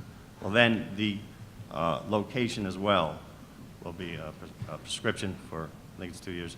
That's difficult for us to do because now we're not allowing a landlord to use his properties, and so that's not done that often. Thank you. Okay, thank you, Michael. So the most important takeaway from SLA will be the 2 emails. If you have questions regarding licenses, it's cblicensing@sla.ny.gov. If you have any complaints, cbcomplaints@slanewyork.gov. And we have recommendation for the district's manager for SLA that they would like to have notification about a special event permit. Correct me if I'm wrong, right? And I will send those emails with the next agenda. And thank you, Michael, for being here with I us have some today. business cards for anyone who doesn't have my information. Does anyone doesn't have it? All right. Oh, I also brought, I have our licensing handbooks. These are handbooks that we hand out to our new licensees that you might find helpful.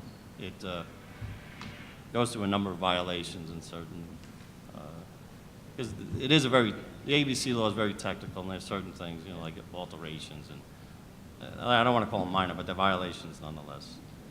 All right. Thank you. Send me an email about that.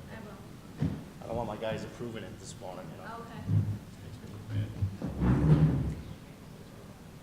We're going to try our best for next meeting to have the Postmaster General. In the meantime, between this meeting and the next meeting, we would like you to email us the specific complaints in regards to the post office services in your area. So we're not going to do it? Yeah, we're going to do it, and then we can have the postmaster too. I think do it won't take more than an hour. Yes. Yes, and they offer us a trip, so it will be fun. In the meantime, we wait for Diana to dismiss the meeting. She wants you to discuss who will be responsible for the Borough Service Cabinet agenda. If you can discuss among yourself.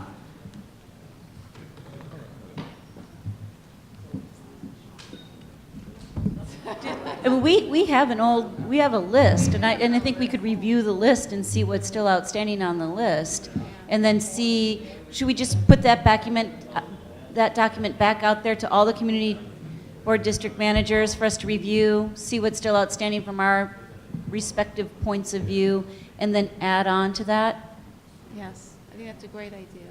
and then maybe prioritize it the next time we're together, or online? Sounds good to me. DEP has not gotten, DEP can stay, yeah? Yeah, DEP could go back on. I could see trench restoration follow-up. There's a lot of. Oh, I got so thrown under the bus on it. Yeah. What? Yeah, send that around. As long as we're sort of on No this. notifications. Right. Could, is anybody else having difficulty getting notification or finding that there have been street opening permits in close proximity or conflicting with one another and not having the notification? Yeah. Or having a film shoot in the middle of a giant hole in the street or a crane out in the middle of the street with no permit? This is all over, right?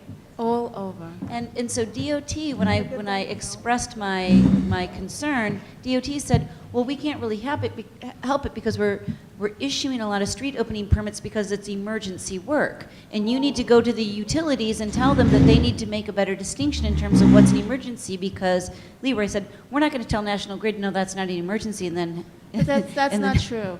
I had a National Grid job that was pre-planned, where I received notice a month in advance that the work was coming. And I also received from DOT a moratorium notice for the Easter weekend, from Friday to Sunday. The Saturday before Easter, an entire block in my district, again, that was pre-planned a month, was ripped up despite the moratorium. We had people, their gas shut off, preparing their Easter meals. I was out, I had so many phone calls, and when I spoke to DOT, I said, why did they not have to abide by the moratorium, number one? Number two, he said it came back emergency for a planned job. I went to the site and spoke to the foreman. He said, no, this was planned. So why didn't you have to abide by the... Yeah, the same thing. It I was really is unfair. asked to approve an emergency job, and I said, I'm not going to approve it, because if it's an emergency, you don't need my approval. If it's an emergency, why are you asking? And if it is an emergency, I don't want to be the one that said, sure, go ahead, and over the holidays into the neighborhood that you said you wouldn't work in. So, where do we go? So I think National Grid specifies on the permit itself what it's for. And I don't see many in my district that say emergency. No. So I think So we it's should match up DOT, those with- I think it's DOT's assumption that they're not going through them or don't have a mechanism to determine what's a true emergency. That we ask DOT if they can do something to distinguish when it's a local law 30 permit, because that's just going to hang out there for a long time. Right. And the local law 30 work that's taking place in Board 10, I have to say I've never received so many complaints about substandard work from a contractor, including shutting streets down without a permit, pouring cement, substandard cement jobs that are now cracking, not even a week after pouring. So that might be another, maybe having them both together. I don't know.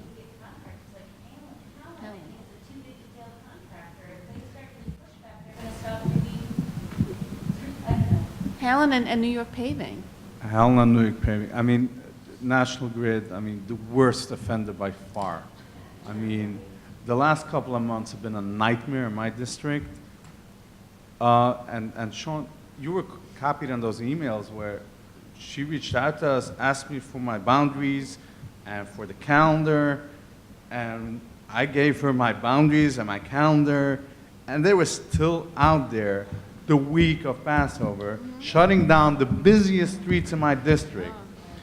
I mean, we're talking about 13th Avenue, we're talking about 48th Street, 58th Street, I mean, ridiculous. And I'm calling Renee, and Renee says, we're not working. And there they are, Helen and New York Paving. And then it was like, oh, it's emergency. So I go to the site. Oh, no, we're We're installing a gas line. Does No anybody? emergency, we're installing a gas line. Barry, Sean, does anybody know who decides whether it's an emergency or not? Is that the applicant or is that the issuing agency? And whether or not there's a penalty for falsely representing an emergency? Yeah. I don't know, but DOT has told me that it's the applicant that determines whether or not it's an emergency. And if they say the word emergency, they'll approve it. I think our issue is that some of these, yeah, as Marnie and Sean have both said, that some of these permits are not clearly not emergency, but yet they are doing the work when they shouldn't be, regardless of. I reviewed all the permits that they had, So and none of them said emergency. It was a major gas installation. If they're falsely representing an emergency, then how are we supposed to distinguish a They're true not, emergency because when I from call a National non-emergency? Grid, National Grid goes and calls the subcontractor, in this case was Howland or New York Paving, they tell National Grid, oh, we're doing emergency work. So I went down, I spoke to the, I said, what are you doing here? Oh, major gas installation. I'm like, what?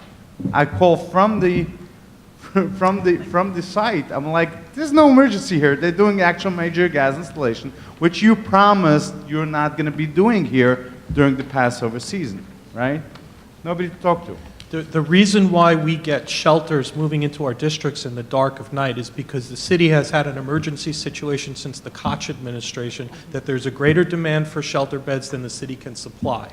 And that's not a real emergency in my mind to have 2 generations worth of an emergency designation in place. So if we can't distinguish a true emergency from a false emergency, and there's no penalty for people misrepresenting an emergency situation, then there's a problem, and it's just going to get worse.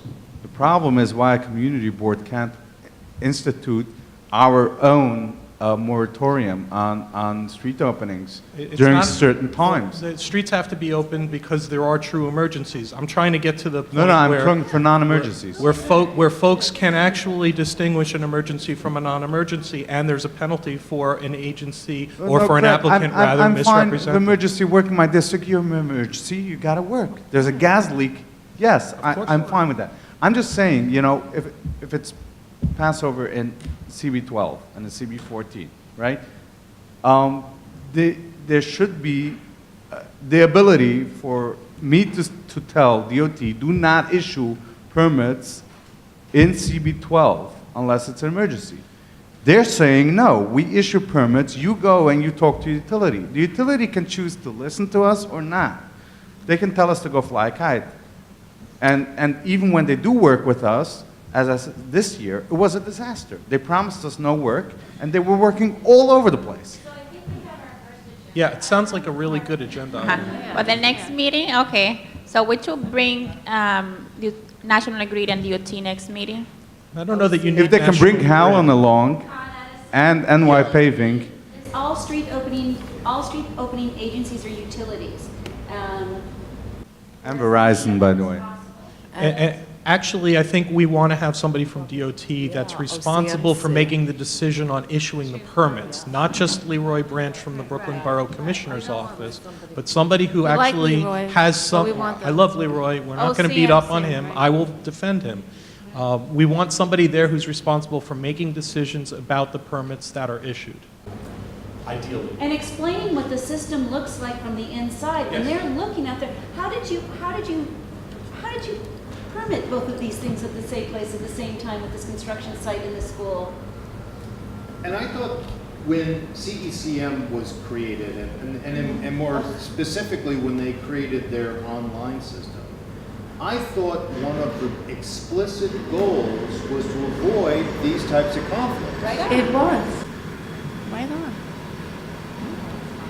Yeah, but that would.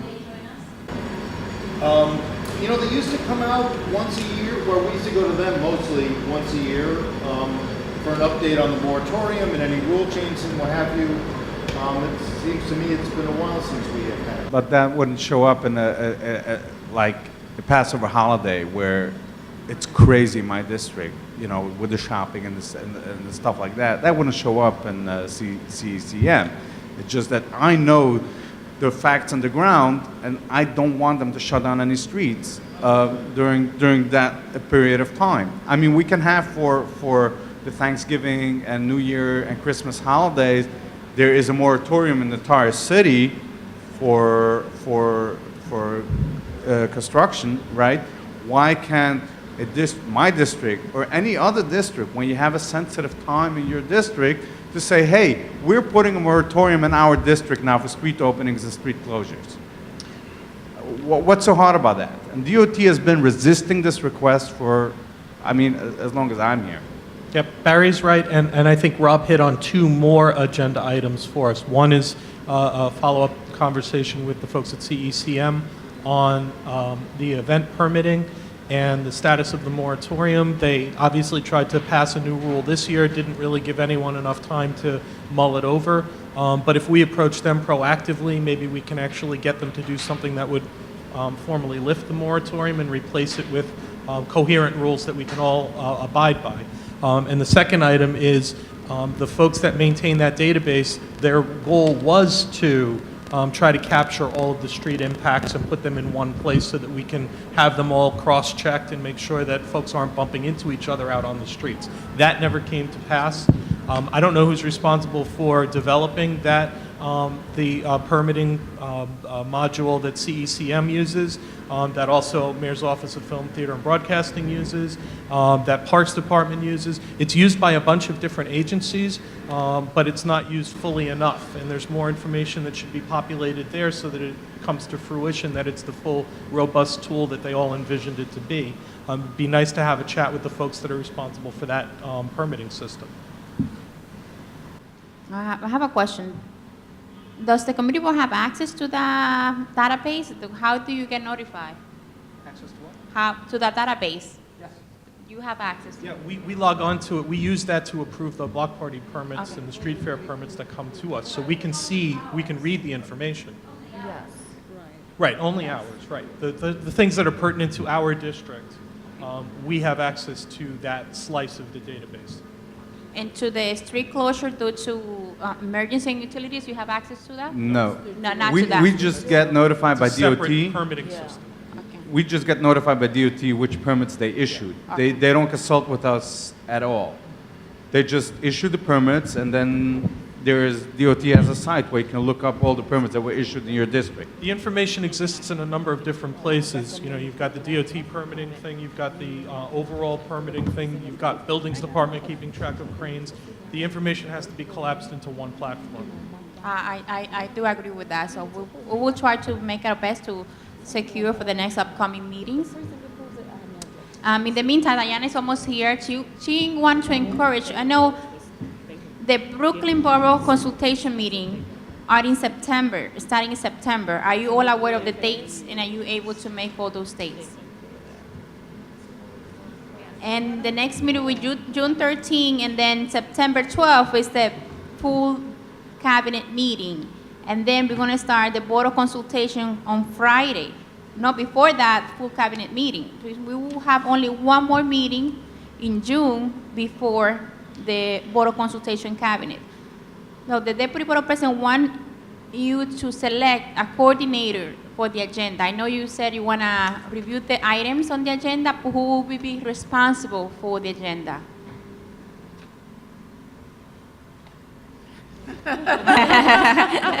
No volunteers? I did it the year before. What are the tasks? What are the full responsibilities of the task?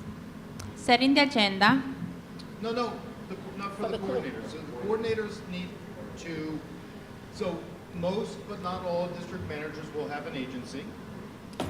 Right? Okay, Joe, okay. So most of the district managers will have an agency. They will be responsible for collecting and massaging the questions for that individual agency. The role of the coordinator is to make sure that each of those district managers are keeping an eye on the calendar and making sure that they're going to hit intermediate deadlines so that everything can go to OMB in timely fashion, so that they can, and what always needs to be remembered is these just aren't sort of deadlines because OMB wants to set a deadline.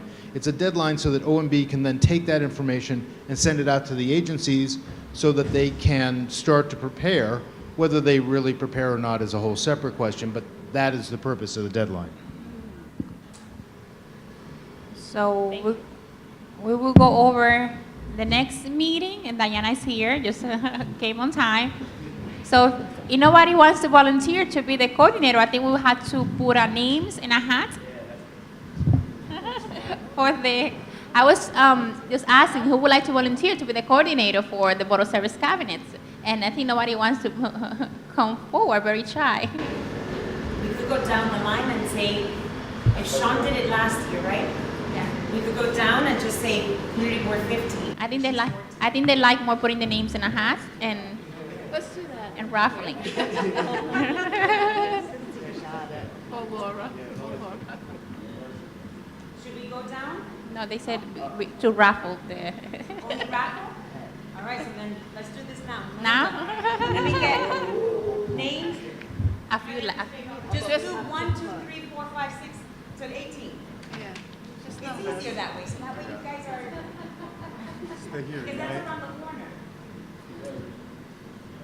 And we have a few district managers who left.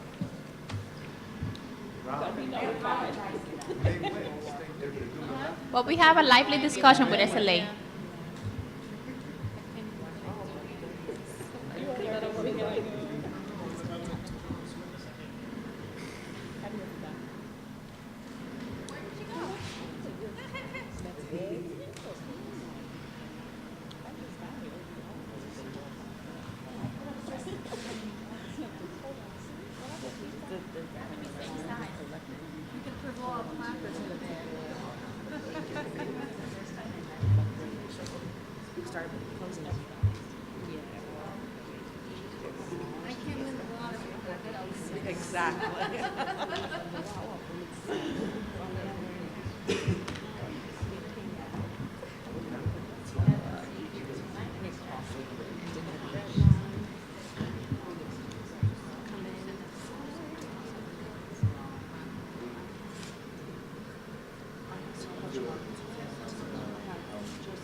Sean should pick the number since she did it last year.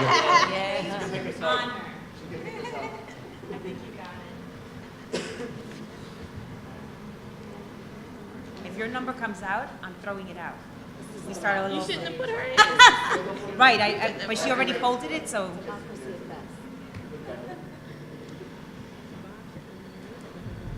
While we're doing this, are we all agreed that we're going to avoid having district-specific questions, that we're going to try to word our questions so it isn't about, that we're going to try to keep it general so it's pertinent to us all? Because we did a little better last year, but I think it bears repeating or recommitting to that. Yes. Yes, agreed. Yes, what?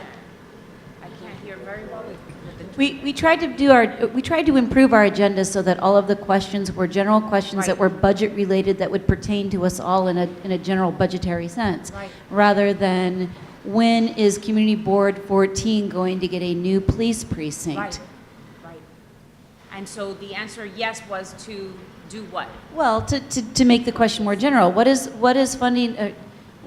What is the funding level for capital projects with NYPD? How is NYPD prioritizing capital projects? Or something that you'd be able to glean information whether or not you were waiting for the next new precinct house or not?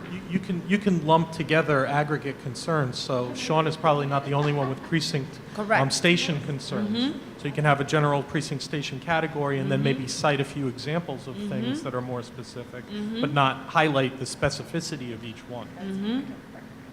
Would that be based on the amount of districts that have that particular agency issue and prioritize accordingly? Right, it would be up to the individual district manager who's coordinating the agenda for that agency to pull together from our individual submissions and group them into those categories. Community Board 5. The newbie. And there's no other way to learn, right, than to throw your hat in. But you'll be receiving support. And so, right, like, this is a collective. We'll be receiving Yes. support. And you'll get to know us all better. Yeah. Yeah, I agree. I appreciate it. And we are going to be in contact with our policy unit as far as note-taking is concerned in different areas of policy, right? Because I understand that that's how it was done in the last 2 years, and it was very helpful. And it takes the pressure off of you guys having to do one additional role. And so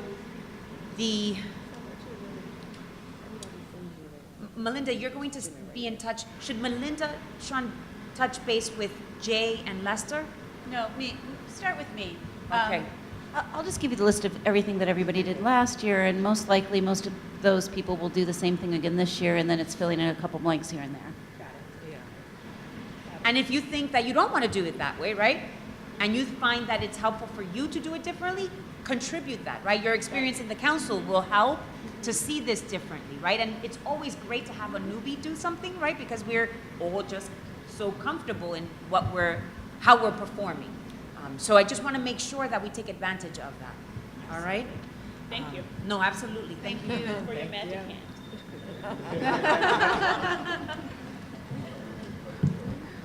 The opportunity, so I don't want to keep you here longer, but we had 2 presenters. I hope the State Liquor Authority was helpful, and that there were an exchange. Any follow-up that you feel you must have with them, certainly. I wanted to take a moment to have a working meeting. That's why I brought out the boards. And it didn't work out that way because I had this unexpected meeting I had to cover. So I apologize. But I want to make sure that for next month, as I mentioned, that we go to do it, right? And the plan is that between now and DeWitt's meeting, that we're able to have a discussion amongst one another to decide what are some of those problem areas, right? What are some of your challenges in collecting and identifying and analyzing data that helps you manage, A, your constituency, and B, the advocacy for a process that is very engaging, only as engaging as you make it with the proper tools so that you're not literally starting from scratch every year. Now, what I want to just point out in this presentation, when we had it at OMB, there was a slide, this was cut short for the sake of time, but there's a slide that questioned is this application process of entering information and the report of OMB's budget report, the budget register, thank you. Apparently it doesn't stay open. It closes, it shuts down. And my point to OMB was, why do you have to shut it down? There's no need for you, because then you're not allowing the community board district managers to access information that they are in need of to continue their advocacy role. And they didn't account for that particular aspect, right? And some of it was because they were adding other elements to the register, so the website had to be shut down. But I've requested that they have to maintain these tools open all year long, because you have an inability to then log in and view unless there's something else to replace it, which is what we were bringing up, right? So these are a lot of different unveiling of issues that we're going to get right. You know, and I want you to know that this is an opportunity that is very promising because we know that the City of New York, working with OMB, City Planning, and Do It, are trying to deal with investing more in technology that allows them to do a better job. The missing link here is the district managers for community boards are not at the table with them. It's not even a factor. We are the only borough that is requesting that the process includes you. And I say that freely because I didn't hear them tell me that anybody else is pointing these things out to them. Right? So there's value in the feedback you're giving me that we're channeling to the appropriate agencies to then come back and show you, demonstrate what are some of the solutions that they're coming up with. So that's why I want to make sure that for next month, we're prepared. If you want to do it so that each board thinks about it and you channel that back to us via email, if you want to start a group thread, however you want to work, what could be that list of issues, suggestions that you want to be able to be prepared to present to Do It as they make their presentation to us. Yes? When you have conversation with Do It, I know the city has the interquorum system, because we used to use it at the Comptroller's office and the mayor's office, where they communicate amongst agency. That's how they refer cases interagency. And you have the capability of downloading documents and maintaining individual files. Do you have that? Do It has. Right, but that's just mayoral agencies. But isn't there a version of that can be created, since it's already something that they are using, can be tailored so that the district managers can communicate amongst each other with a system like the IQ system? And so, because it's already in place, so it would just be a matter of them doing like. so that's one of your suggestions, right? But before we get to that suggestion, right, we have to have a group email because that's all we have right now. Do you see what I mean? That's an additional layer of requests as opposed to right now, we're going to be meeting with Do It next month. And so you all creating a system that works, or unless you want to just individually come prepared next month, Do It is going to give us the presentation and you convey. Because I think we could start an email chain, just everybody should bounce off ideas of each other, see what we expect could work or could not work. So basically, everybody can come in next month and give their ideas to do it. But, it's always better to bounce ideas off each other to see, what we're expecting and what we really would like for them to pay special attention to. So start an email chain, I think, would be great, and everybody can just put in their ideas. So by the time we get to the next meeting, we'll have a pretty good idea what we're after.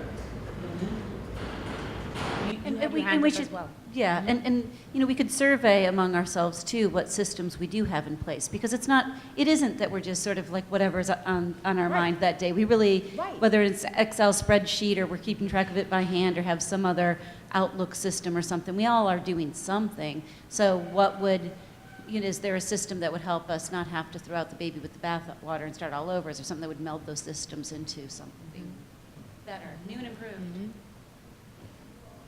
And then the IQ system that was mentioned, right? I mean, the opportunity to have access to that as a tool is part of what you would be bringing up next month. Because right now, there is no capacity for that. We don't even have that.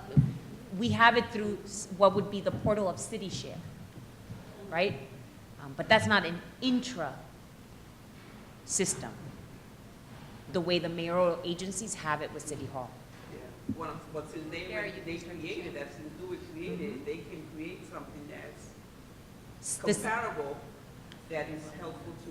that- But it's that- part of that- your that- suggestion. We need to Yeah. design it. Correct. And that's part of your request to them next month. Because I'm sorry, can we get a copy of the presentation that was we made? will definitely, I think it would be helpful for us to review that, and as we review that, think about, each step of the process. Correct. What tools we need, what resources we need, who we interact with. Just think about the workflow of the whole budget cycle, and, in an ideal world, how could you make a better informed decision? How can you do better in terms of advocacy? Where do you see yourself being more effective and efficient in the budget cycle? excellent.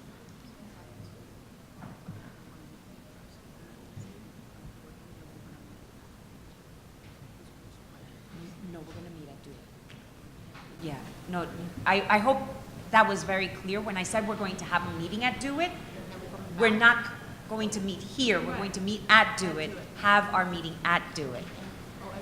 Correct, correct, correct. There will be no presentation. They want a presentation from whom? Those weren't time sensitive. Yeah. But that wasn't time sensitive. Yeah. That could happen at the following meeting. We talked about a few other potential cabinet items while you were out. I think we came up with a list of maybe 4 or 5 more Beautiful, items. that's a running queue But of I don't presenters. think any of them were pressing enough that they Right. needed to be on for June. Correct. They certainly could be on for the fall. Correct. And we can develop that list further as well. Absolutely, absolutely. It's just Do It. And so I want to thank everyone, and I'd like to ask you to join me in a round of applause to Melinda Muniz, 28 years. Come here, Mel.